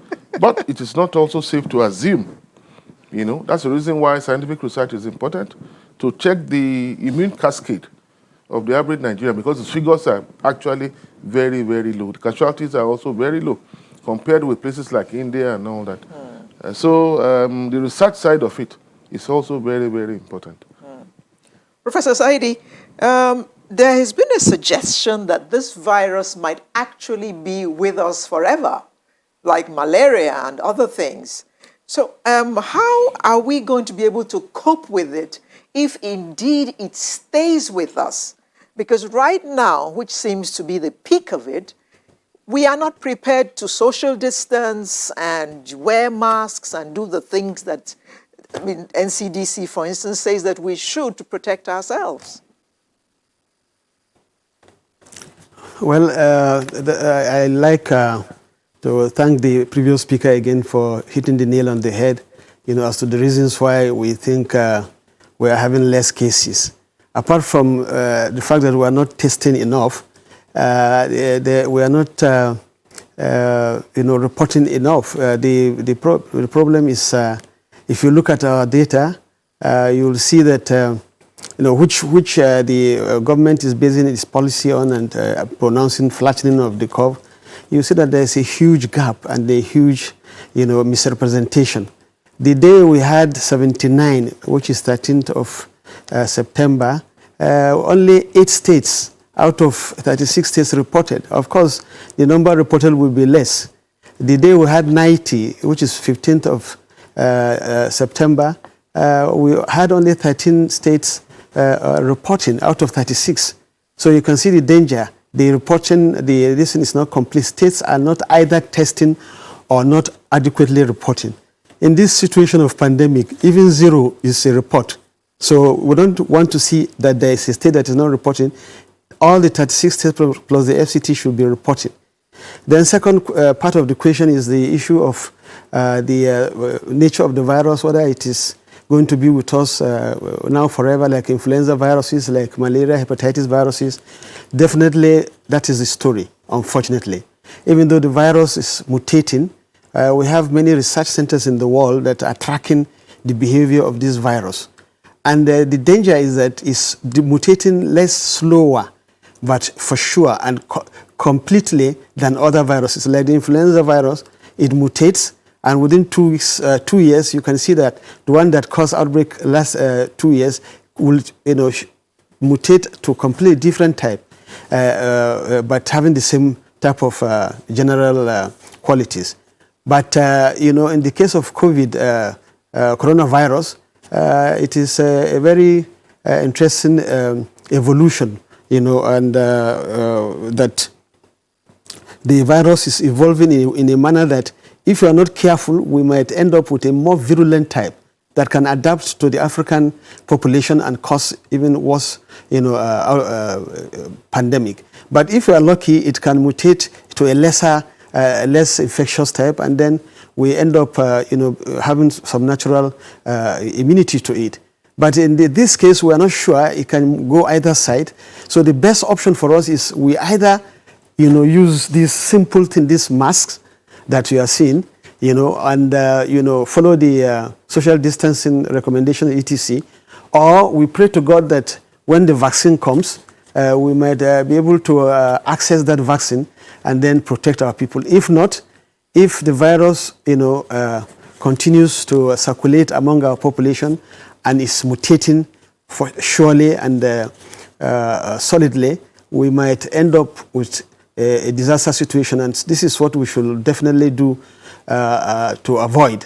And this is what many countries in the African continent are waiting. They say the Lord protects His own, but if you don't protect yourself, you don't rise to do what you are supposed to do, you can see that we're digging our own grave. What was reported from Benin, I must congratulate channels for that wonderful public health communication. That's a very positive public health communication from Benin, from your reporter. And it shows that Nigerians, are not, listening. And our duty here is to appeal to Nigerians not to joke with this virus. This is a deadly one. Dr. Wa, let's look at this matter of the virus itself. Maybe we should just step back a bit. Yes, there are not many cases in Nigeria, either from immunity or from not testing enough. Fortunately, even the cases that have been reported, the level of fatality is still commendable and good that we're not having too many deaths as well. But let's look again at what needs to be done. From the home level, let's go back again to the primary school and begin to re-educate, because apparently from the conversations we've had from the contributions by the two other guests, this virus is still in the air, it's still around. So let's start again. What do individuals, families need to do? Okay, thank you. I think the first is that every Nigerian has to accept the fact that we have a problem on our hands, and we have a pandemic, that is killing people across the world, and that pandemic is due to COVID-19. And the modality of spread is through droplets.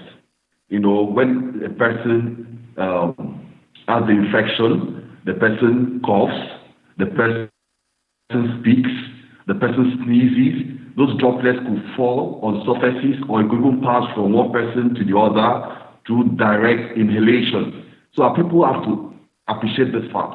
Then apart from that, we have to know that the strategies that have been, outlined are geared towards reducing the rate of spread or the rate of contracting these droplets. That's why it advocated that we should maintain social distances, of 2 meters, because the droplets cannot travel more than 2 meters. So if you maintain that social distance of 2 meters and the person that has the infection is close to you, they are not likely going to, contract it if the person sneezes or coughs or even speaks. Then apart from that, we have been told that we should use a face mask. You use the face mask so that even if by whatever reasons you don't maintain that social distance, you get close to the person, the rate of you inhaling the droplets will be reduced because the face mask serves as a barrier.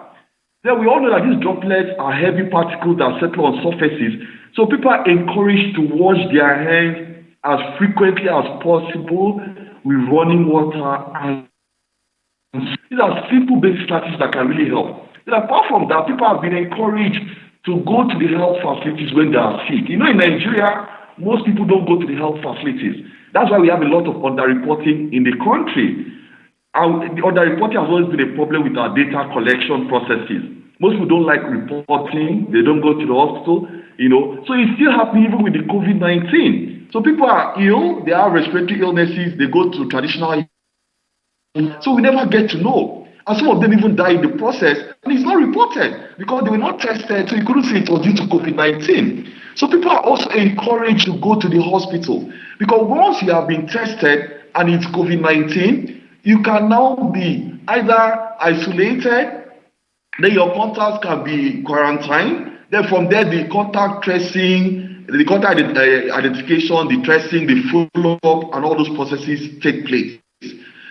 So by the time all these are put together, we'll be able to control the rate of spread of COVID-19. I'm talking about herd immunity, like Prof. highlighted earlier. Until we have herd immunity, COVID-19 has just come to stay, and we just have to follow these protocols. Because you need about 60% of the population to be immune to these infectious disease for others to be protected.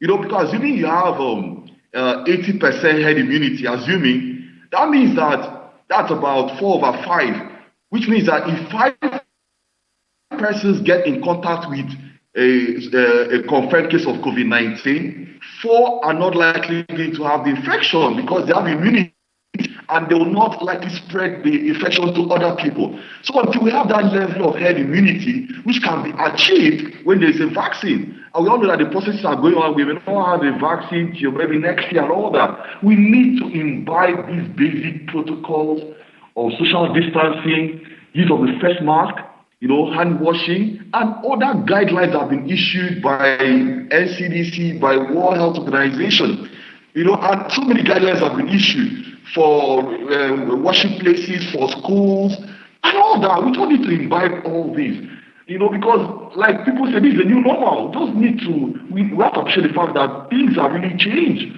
and we don't need to come to the realization of this new situation we found ourselves in the country. Thank you, Dr. Well, we'll take a moment, and when we'll come back, we'll ask Dr. Shokefun what is the way forward, next step, line of action for everyone as we move forward. Do stay with us.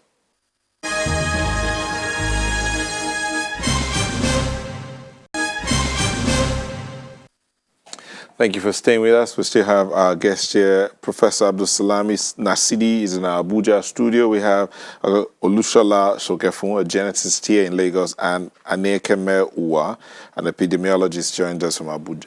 Uyo, Yes. Hello. I have a question for Dr. Shokefun here. From Monday, schools will start reopening. We have heard the Ministry of Education, we have heard school proprietors speak about how it's going to be in shifts and all that. But let's look at the public schools. a lot of them don't have running water. Even if they have 10 shifts, it wouldn't make any difference. So how do you envisage us being able to manage these children coming back to school? And don't forget, many of these public schools are also overcrowded to start with. Without sounding like a prophet of doom, I foresee some element of trouble when they resume. Most schools don't have running water, which is an essential part of the protocol. Being able to wash your hands with soap regularly and then doing the sanitizing. Can you imagine that even up until now, Nigerians are importing sanitizers? Sanitizers, 4 components that can be done at your backyard by mixing these 4 components. But currently, you go to the ports, you find that Nigerians are still importing sanitizers. Nigerians are still importing face masks. When you say who are those Nigerians importing? Businessmen who are making quick money out of the scenario. I was at the airport 2 days back, and I found that a lot of these things were going out. Face masks, sanitizers, and all that. We're coming in. We're coming in, sorry. Which ideally things that you should task the universities to do. Things that the industry should do as social services. Things like the big churches, Redeem, MFM should have. But they are doing. Micro factories. They are doing. They are not doing enough. But are they being patronized? Cross River State has a factory that's churning out how many millions per day? So the question, are they being patronized? Maybe it's not enough for the entire country. It's not enough. I mean, because shouldn't the government say something about this? Well, knowing what to do is one thing. Doing it is another. These are 2 different things. You may know what to do. You may not do it. I think people in government, they should know what to do, but the ability to be able to do it is another side of it. For instance, as we speak, no serological test is on in the whole of the country. To find a serological test. Okay. A lot of persons are infected, but they are asymptomatic. But they carry the potentials to pass on this infection to other people. So herd immunity, let's check how well we are heading towards it. It's still very far away, but nothing is going on serologically as I speak with you. Even in the eye of the storm, which is Lagos State. And I would suppose that by now, serological tests should have been taking place. But in all of these conversations, there are scientists in all these teams that understand what a serological test is. Yes. So are they proposing it and nobody's listening? Well, informally, I spoke with people at the National Center for Disease Control informally. There are plans to do it, but it's coming a bit too late. In Spain, for instance, it's concluded, and they have an idea of the patterns of the disease. And then it is used, the figures are also used in planning. We've had this since March. This is September, several months afterwards. So there's a big lacuna here and there, which typically we should, as Nigerians, as parents, as government, as individuals, as proprietors and all that, we should fill this lacuna. Let me take this, Prof. This thing that there's no serological test going on across the country as it should be, brings to mind a question. How much of research around this disease, how much of research is going on in our institutions? How much of research is going on in your institution, for instance? I must say that we have advanced, and at least the experience of past outbreaks, the pandemic flu, the Ebola outbreak, the Lassa outbreaks has strengthened to some extent our laboratories. And I'm proud to announce that many solid laboratories are conducting world-class research activities on the COVID-19 and coronavirus. And a great example of it is the Redeemers genetic lab in the southwest Nigeria, which has just been recognized as one of the leading laboratories in Africa. I think at least 4 out of the labs in Africa, and among the topmost labs doing research on this virus in the world. That's a feat. And you have the NIMR at Yaba. They are doing very well too. They have also gone to extract RNA So a lot of work is doing, but that's not the topic for today. I think the topic for today is whether we are testing enough, whether our data are accurate or not, and whether we should be doing serology or not serology, and so on and so forth. So the key is to do the right thing. Doing the right thing is reporting accurately, testing more. I'll give an example. The WHO just announced that countries should have minimum of tests they should conduct in a day that will now give them what the accurate situation of their outbreak is. For instance, for Nigeria, we're supposed to be testing 47,000 samples a day, to be able to know exactly whether we are flattening or dipping the curve or not. But as I'm talking to you now, we are testing just between 2,000 to 4,000 a day. So, the data that we're having cannot be accurate, should not be used, to actually take any decision or to pronounce whether we are flattening or dipping the outbreak. On the issue of serology, it's just the specificity of the test systems. I'm also proud to announce that our National Laboratory Council are doing very well to screen, all these serology tests that are coming to make sure that, we get the right one. Because if you use the wrong one too, you will have false negative, false positive, and you can create another panic. So the moment we now get the right serology test, I'm sure we shall embark on mass testing to see, at least test the antibody of Nigerians, if not even to confirm how many are infected, we can confirm how many were exposed. So, to round my talk, that our testing capacity, even though we are increasing the laboratories, but, number of samples being tested or persons being tested is not yet representative. We need to test minimum of 47 to 50,000 in a day for us to be able to know what to do, for us to be able to know the real situation, and predict, whether we are out of the wood or not. So except we reach that target, we might just be, dreaming, thinking that we have controlled this disease, we have flattened it, or we are dipping it. So this is what I think, should be, taken into consideration by the government before pronouncements are made. Thank you. Professor Saidi, yes, there was a time the PTF said a number of people are not going to the research centers, even though the test centers have opened and they're increasing in number, and even the research institutions are expanding and all of that people are not going there. Then we've had complaints, or we've had people send us messages that they go there and they are asked to pay for one thing or the other, or they are told go here, but the processes are not even encouraging enough for them to want to continue to come back or to even stay to be tested. So what should be done to encourage people to voluntarily go to be tested? You are absolutely right. I experienced it myself, where we are supposed to test a number of people, and we went there. So to my utmost surprise, I was the only one who came for the testing. Others did not appear. But by the time we met some of them later, so they were afraid or they didn't know this, And then secondly, you are absolutely right. The testing sample collection centers and even some testing laboratories, unfortunately, some elements of corruption has, evolved. And I think we are requesting the PTF to please look at this, asking people to pay some money, or requesting that they could give them results, and often than not, some are already issuing results that are not accurate. So these are very dangerous developments that might lead to but I can assure you that the accredited NCDC accredited laboratories are not involved. Most of them are doing very well, and they are really coming up with the results. But the problem now is the states are not either testing enough, or they are not sharing that information with the NCDC accurately.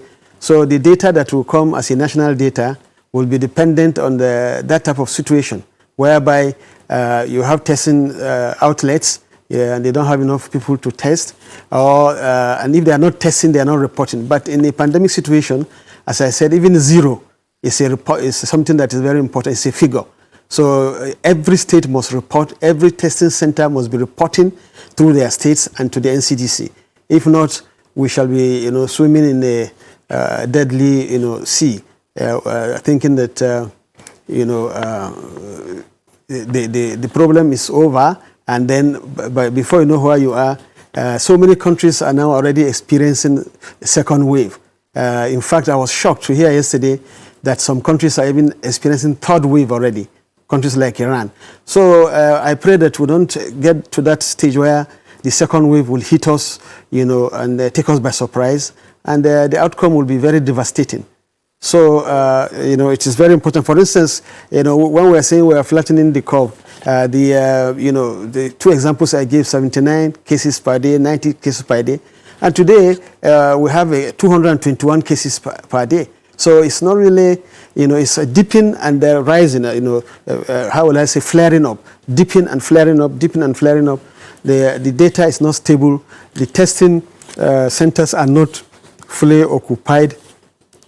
The last point is that in a situation like this, what will help us is taking this testing into the people.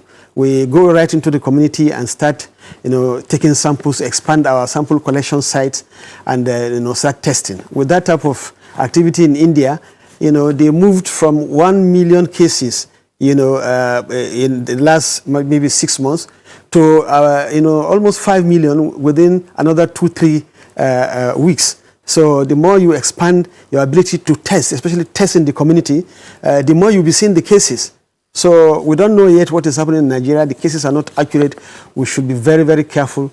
We should take the tests to the community. We should expand, the testing collection, sample collection centers, and engage the community. So I think that is how to carry out the epidemiological activity that will tell us exactly where we are. Okay. Dr. Odahuwa, we must start winding down now. I would like your comment on something I heard a doctor say on CNN, I think 2 days ago, when he said, they were talking about the vaccine, and he said, we have a vaccine now. It is called wear a mask. I'd like your comments about that. Yes. Yeah, I actually watched that, and I think it's very instructive for us to know that even though different pharmaceutical companies across the world are working towards developing this magic bullet, everybody wants a vaccine, everybody wants it. But till then, we have a vaccine right now, and that is wearing a mask. It's here with us. A vaccine is futuristic.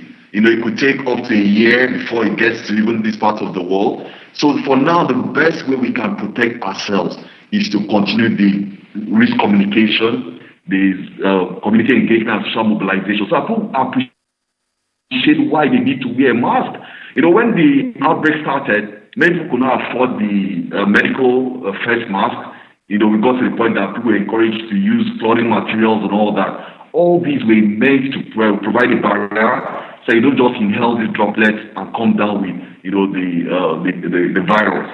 So for now, we will say that vaccine is very good, and we need to all wear a mask to protect ourselves and other people that are close to us. Okay, Dr. Shokefun, your closing statements, please, the way forward. Well, the rule is that we must follow the protocol. We must follow the protocol. We must not assume that because the figures are seemingly low, we are in safe waters. It is very dangerous to assume that. So keeping the protocols and following them religiously is a sine qua non to our keeping safe. Professor, your final word, please. My final word, I just found it from Benin, and it says, stay away from coronavirus. Life has no duplicate. I think this is from INEC. I believe the National Orientation Agency will pick this.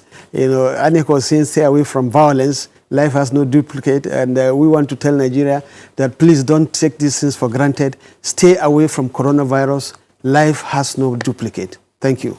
Thank you very much, Professor Abdul Salam Saidi, Provost, College of Health Sciences, University of Africa, Bayelsa, who joined us from our studios in Abuja. And we also had Dr. Anyekeme Uwa, an epidemiologist who joined us from Uyo via Skype, and Dr. Olushola Shokefun, a geneticist who was with us in our studio in Lagos. Thank you all very much for coming to share your insights with us this morning. Sunrise will be right back in just a moment with another interesting conversation. Do stay with us.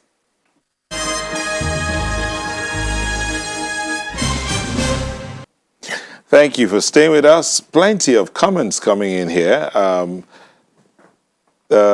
Professor Nakena says over 13 million people are already in complete lockdown again in the UK. Hospitals are told to make emergency wards available because of a second wave of COVID-19. Government must find a way of enforcing the wearing of masks and encouraging safe distancing to avoid a surge in fatalities. That's coming from Professor Nakena. And Uchefe at Toyota says, your guests know the truth. No social contract with the masses. President Buhari doesn't even wear a mask, and you ask people to wear? Oh, dear. Oh, dear. Okay. Abang Victoria says, he's asking a question. It says, Neota and Alero, please, when are you going to invite the Commissioner for Works, I guess that's Lagos, to tell us why they have refused to patch potholes on Ogidan, Abijo, Awoyaya, and Bogije axis? Well, Commissioner for Works, Lagos, I hope you're hearing. They want to know why the roads in their area are not patched. Okay, so let's switch to something else now. Recently, another thing that raised some level of dust in the course of the week was the new Police Act, the Police Act 2020. President Buhari signed it into law to provide for a more effective and well-organized police force driven by the principles of transparency and accountability in its operations and management of resources. Question: will the act meet up to the expectations? How many policemen are even aware of this new law guiding their operations? How many citizens? In fact, we're trying to reach some people yesterday, some ex-policemen, to talk to us about this. And they were like, we're not aware. Oh, dear. And all of that. But fortunately for us, we have a former commissioner of police here in Lagos, who is also essay to the Oyo State Governor on Security, who joins us via telephone to talk to us about this. So we have Mr. Fatai Owosheni. Thank you for joining us. Good morning. Thank you for putting me on. Thank you. Mr. Owosheni, you sound like you're on the road and you're busy. So we'll just hit the ground running. Tell us about this new law, the new Police Act. I must be honest with you. I've really not seen a clean copy for me to be able to digest. But I've seen some snippets of what is contained in the law. And the general statement I would probably make is that the task of a meaningful reform of the police as an institution and of the officers and men as a body that work in that institution will continue to be topical. And what do we require? We just need to get more and more people who have worn the shoes, who know where the shoes pinch them, and the ones that are also feeling the pinch now to make meaningful contributions to things like this. We continue to change laws. We continue to make laws in the country. The problem of the police is beyond the Police Act. That is what I have seen. Flipping through and some of the snippets that I've seen, there are so many ambiguity in that act. And I know that at a point in time, when the clean copy of the law is out, legal minds, people that have been in the police before too, will also be able to comment on it. I have seen issues of what should be the tenure of Inspector General of Police. How should Inspector General of Police be choosing from the rank of Assistant Inspector Generals of Police for them to write applications before they're choosing, and a whole lot of things that I have seen it meet. That act is probably not addressing distinguishing between the office of Inspector General of Police and the rank. Are we separating rank from office, asking Assistant Inspector Generals of Police to write applications before they will become Inspector General of Police. That will not reform the police. Saying that an Inspector General of Police should have a tenure of 5 years, irrespective of age of retirement. We have to recognize that it's hierarchical. The police itself is a pyramidic in nature. Once you allow perpetuation at the top, you will have stagnation at the base. And if there is a law in the country that says people must retire 35 years in service or 60 years of age, whichever comes first, why should we say someone who has probably clocked 35 years in service or 60 years of age should continue as Inspector General of Police, irrespective of retirement age? If we have professionals that are choosing, we've had Inspector Generals of Police in this country that spent 1 year and did a good reform in the police. We've had the ones that spent 3-4 years that did not make meaningful impact. The major thing is the police should be looked at holistically. If we continue to proliferate, if we continue to underfund the police, if we continue to demoralize the police officers, we will not get there. I would even suggest that at a point in time, they should call for a truth commission in the police. While you are in service, you don't have a voice. When you are out of the service, few people also can voice things out. So if you have such a system that gag people that don't have a voice, immediately you want to say this is what you go through, they will open eyes on you and whatever. We will not have a good police. So we must start looking for different ways to address the problems of the police. So many reform panels have been set up by government. The Damadami report is there. A white paper was issued. There was the last one that the retired DIG Pari Osande was the chairman. A white paper was to be issued. So we just do, all these things are lost. They say lost in transmission. We just form all these reform panels.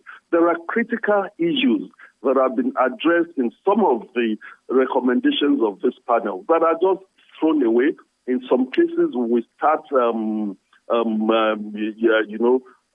implementing them. We'll go back on them. We're not talking of how we can specialize in the police.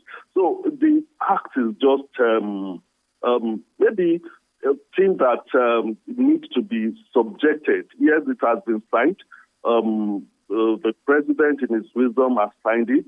But there are a lot of discussions. From what I've seen in that act, it is not going to reform the police. It appears superfluous. There are critical issues that should be looked at in the way the police is set up. One of the things is that, yes, we are now going back to the issue of one deputy inspector general of police. We've had it before. I'm an advocate of institutional memory, best practices.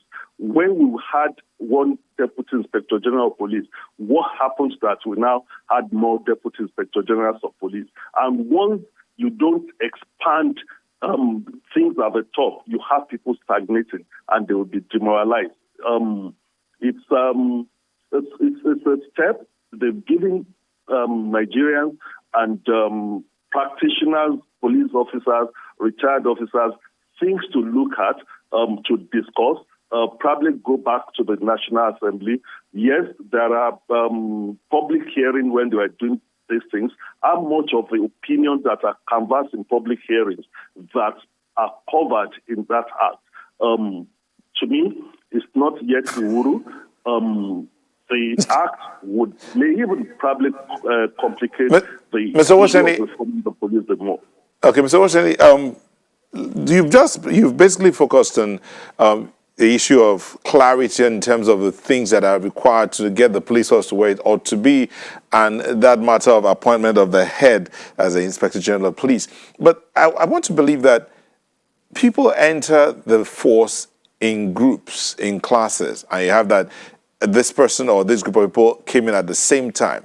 So that matter of asking anyone who wants to be Inspector General of Police to apply don't you think that's also sort of like saying, are you ready for the responsibility that comes with that office? Not about the rank now. So in other words, you could have Inspector Generals of Police being the rank, but there is the Inspector General of Police being the office. Or do you think that should be, the nomenclature name should be changed? Would that help? Probably. We have to redefine what is the highest rank of the police.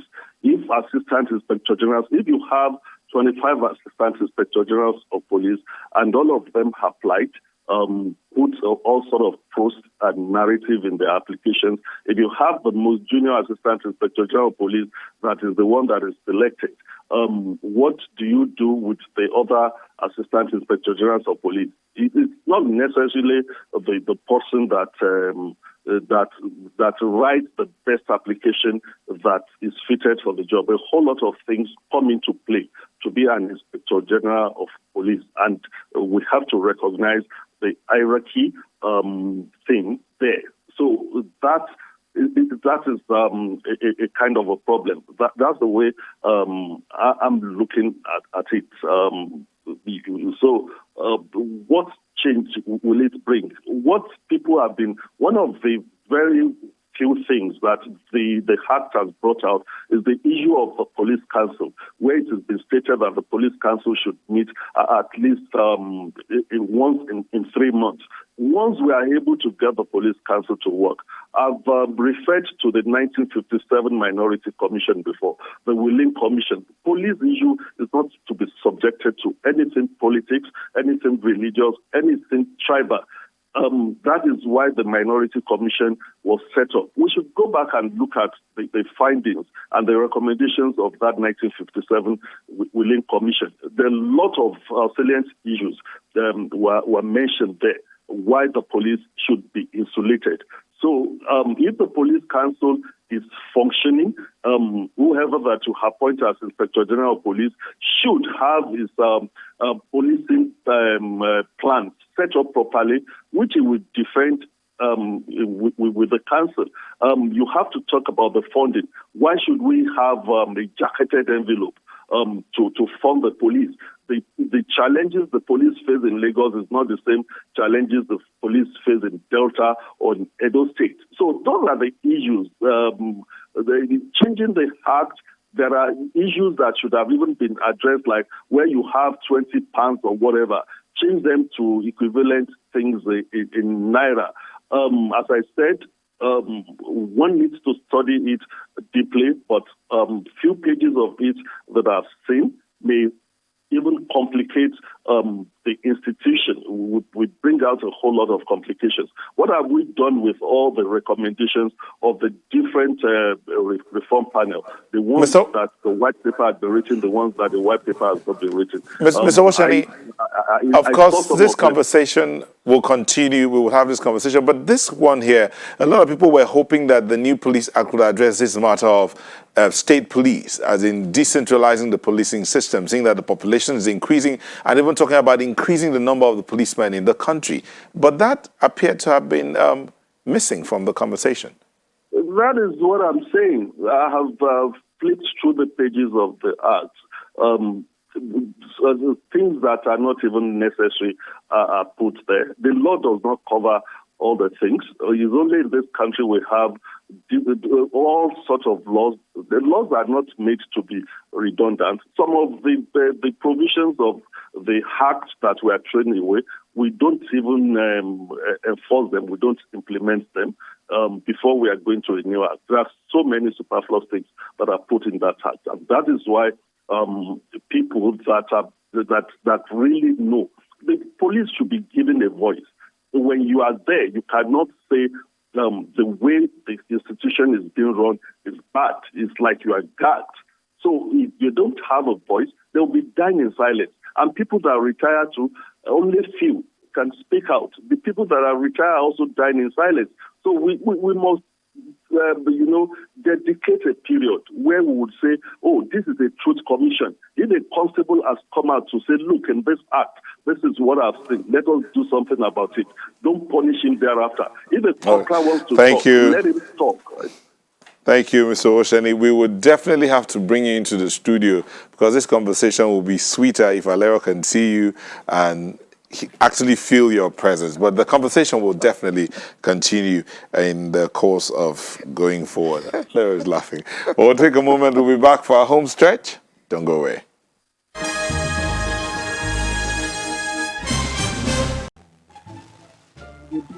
Pick 'em up. Drink out, you don't count on. You whine me. You whine me. Check out. Welcome back. Yes, that was, maybe you know her.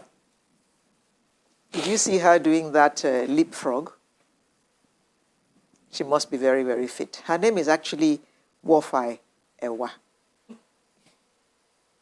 She's an actress, a television presenter, an internet sensation, and she's popularly known for her skits. Well then. Wofai, good morning. You must be very fit. I am. Because I was watching you do that thing, that leapfrog, and I'm thinking, how old is she that she can do this for so long? Even after the Punisher has left, she's still hopping up and down. Growing up, that was my punishment, so I'm used to it. That means you were naughty. Well, not naughty. Maybe stubborn, yeah. Well, every African kid did that, I'm sure. You did that. I'm sure I did. I didn't do any leapfrogs. I didn't do any leapfrogs. You must have been a naughty little girl.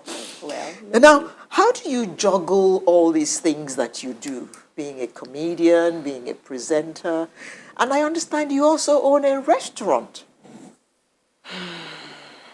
You are a very busy woman. I am. I am. So how do you juggle all of this? I think whenever I think of where I'm coming from, I just want to work because I hate poverty. I don't want to go back to where I was. So that just makes me say, oh, Wofai, you have to keep working. You have to keep working. And then I want to retire early. Now that I have the strength to juggle around, let me just do it. I'm still young. This is instructive. This is a lady who thinks of where she comes from and she's prepared to work hard not to go back to that place. Yeah, basically, that's what inspires me. This is a lesson because I'm sure there are many girls out there who will see other ways. Right. You know what I mean? Of there are getting other easier ways, actually. Exactly. Do they come? Do those easier ways? Do they come? Because some will say those easier ways are easily presented to you being a lady. So how come you don't take them? Because I'm trying to make a mark. I'm trying to live even when I'm not here anymore.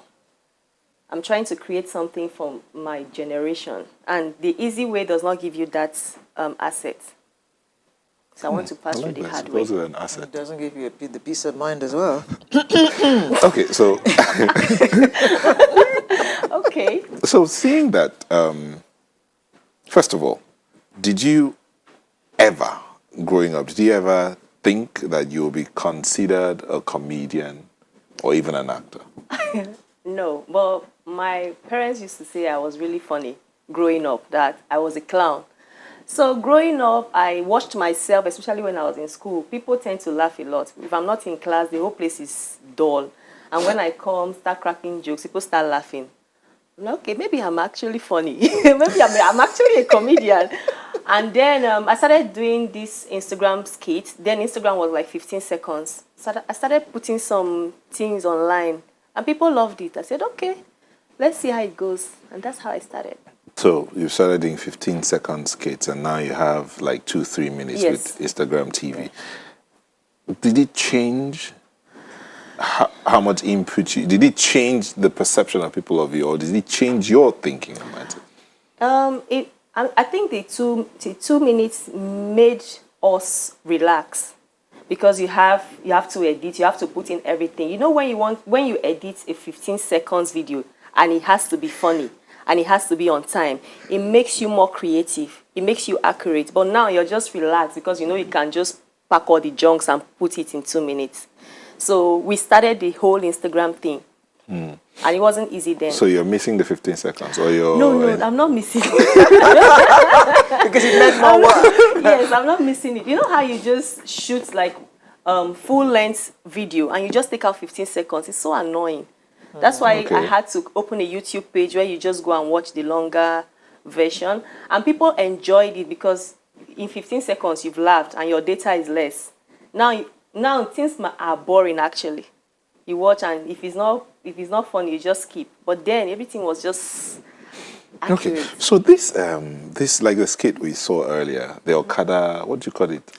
Kada girl. Kada girl. Oh my God. First of all, where are you from? I'm from Ugep in Cross River State. Okay. People say I'm Calabar boy. Well, yeah, it's part of Cross Did River. you live in Calabar? I lived in Ugep. I grew up in Ugep and I lived in Calabar, because I went to Unical, University of Calabar. So, yeah. So you saw the Okada movement. Is that what inspired this Kada girl? This Kada girl was not even in Calabar. It was in the village. Those guys are rugged. Is that where you learned to ride the Okada? Yes. So my dad had a bike. So... Please don't say you stole his bike. I didn't steal it, but I was so adventurous. Adventurous. Yeah. Oh, what's that English? Adventurous. Adventurous. Yeah. So whenever he goes out and he leaves the bike there, I just want to just do something because I'm hyperactive. And that's how I started learning how to do it. So when he saw me on the road one day, he just cleared his eyes like, who just passed? And then he saw that it was me. He beat me up though. That I should never try that. If not, he's scared for my life and everything. But that's why I said I was stubborn. I kept doing it. And everything I've learned, I try to utilize it right now. Because then they saw it as me being stubborn. For me, I thought it was punishment. Because each time they see me on the road, they flog me. I'm like, okay, all this pain I went through, how about I just use it now? And that's what I'm doing. Okay. Okay. You said you went to Unical. Now, tell us about you before Unical. Me before Unical. Okay. I was just a girl in the village. After I finished I wrote my WAEC. I wrote JAM the first time. In Ugep? In Ugep. Yep. It was no, because I had to meet up to the cutoff point in Unical for the course I chose. I passed my JAM. Tried it the second time, it was a no. What course did you choose? I chose... Okay, my dad actually wanted me to study medicine and surgery. And I told him, look at me well. Just take a look. How? How? So if I'm a doctor now and I decide to give you an injection, will you let me? I said, don't do that.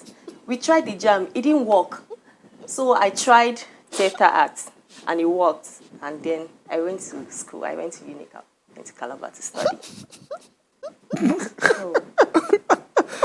So if I want to give you an injection, will you let me?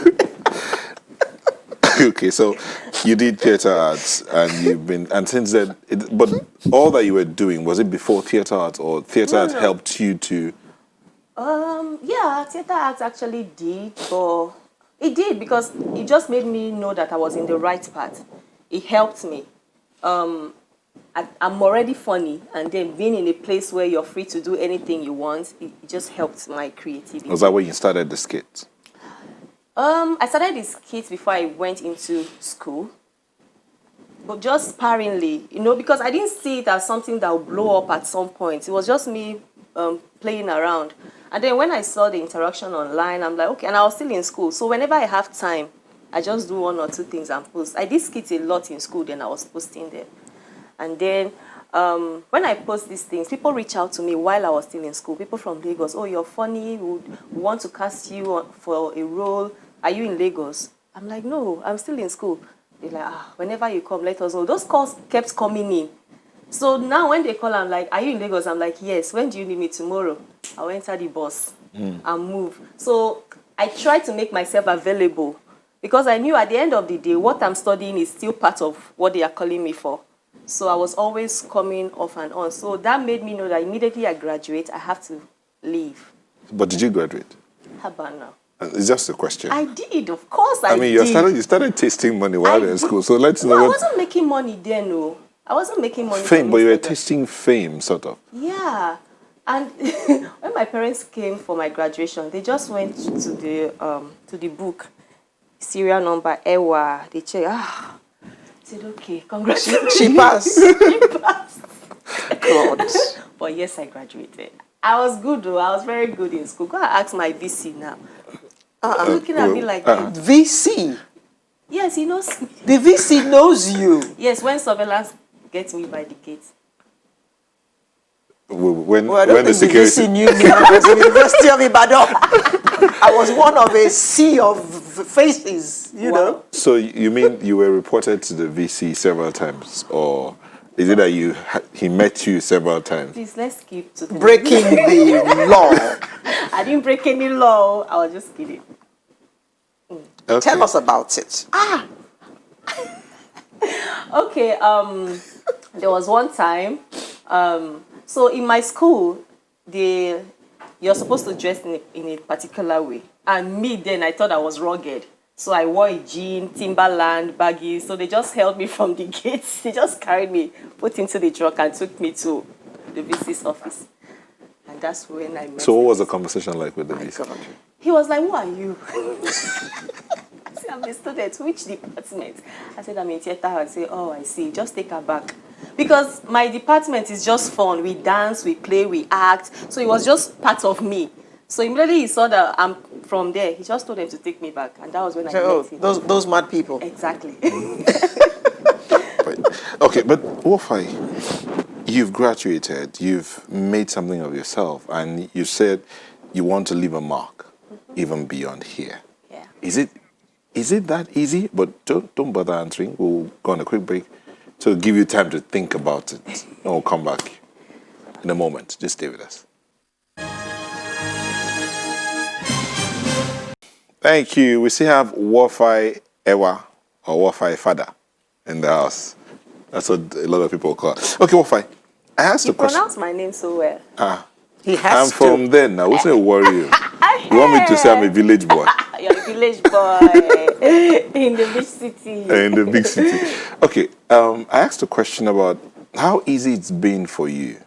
I mean, seeing that the easy way is there. You could just do it. And nobody would even know. Mm-hmm. But you've chosen to follow this path. How easy is it for you? Especially, I'll ask you a question. Balancing all of this. I really do not know how I do it, to be honest, because... You just do it. I just do it. I wake up in the morning, I go on set. Flatmate is like 9 to 5. You shoot till 5. From there, I go to the restaurant to see how everywhere is. Do you shoot every day? Yeah, we do.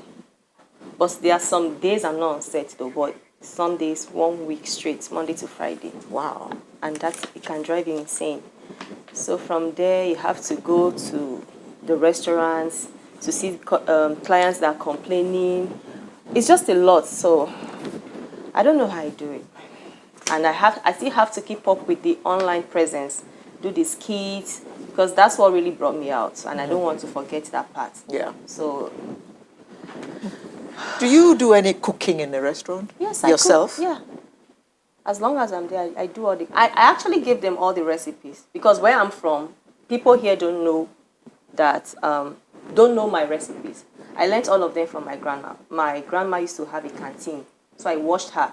So I literally taught them how to do everything. So I have to always be in the kitchen. Mm. Who does the shopping? Because I've seen pictures of you in the market. You go to buy the stuff yourself as well? I have someone that does the shopping, but I had to go to the market one time because he goes to the market and comes back at night. And I'm like, what do you do there? So I needed to go see what was happening there. Maybe they always have a meeting or something.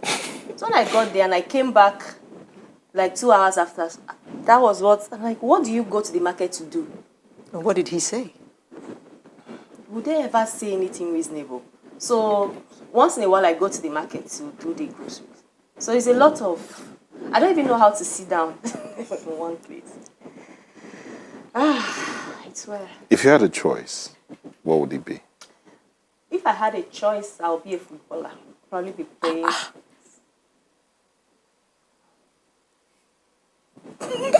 Jesus. What? You would be a footballer. Why? I love football. And there is money in it. And it's easy. Wow. So what has stopped you from being a footballer? Because I was becoming too stiff. I was becoming very masculine. So I had to stop. I used to play football growing up. Well, for the reasons that you just gave, you could have still been a footballer and got all the benefits which you saw in it. My sisters actually discouraged me because my dad just, he wanted me to live the life he didn't live, probably, because from being a doctor to being a footballer, you know, the way I was raised up was really messed up. I was raised up as a tomboy because he wanted a boy so bad, and my mom kept producing females. So he's like, okay, you have to be something. Something boyish. Yes, so it was really tough for me. So I had but would being a bit muscular, would it have been too much of a price to pay for being a successful footballer? Well, if you're too, I wanted to still be a baby girl, you know. you had to make up your mind. I had to make up my mind. So the whole football thing, I had to let it go. And I love the part I'm in, though. I love it. So if you had a message in 10 seconds for anybody out there, that's your camera, deliver. Leave your comfort zone. That's all. Leave. I mean, before I left, I knew that was not where I belonged. I needed to move. I needed to and see where I am today. So some people are just comfortable. You're just there because you're seeing small things. Just move. Basically. Okay, Wofai Fada, thank you very much for coming, and we do wish you all the best. Thank you. And we shall look out for you in My Flatmates. And the restaurants, of course. I'm writing a book that will be published October 1st of I'm teaching people how to cook, basically. And I also have a YouTube. I have videos that I'll be posting on YouTube. For the people that don't want to read, you watch and learn how to cook. So that's coming up soon too. Okay, so you're a very busy woman. Keep working hard. Wofai Fada, thank you very much for coming. And that wraps up our show for today. Thank you for having spent the last 3 hours odd with us. My name is Alero Edu, wishing you all the best and looking forward to seeing you, not seeing you, being with you next week. And I'm Neil Tagwe. Thank you so much. Again, be the best you can be. Love your neighbor as yourself. Please stay safe, wash your hands, wear your face mask, social distance, live your life, and as Wofai said, leave your comfort zone and go do something with yourself. Bye-bye.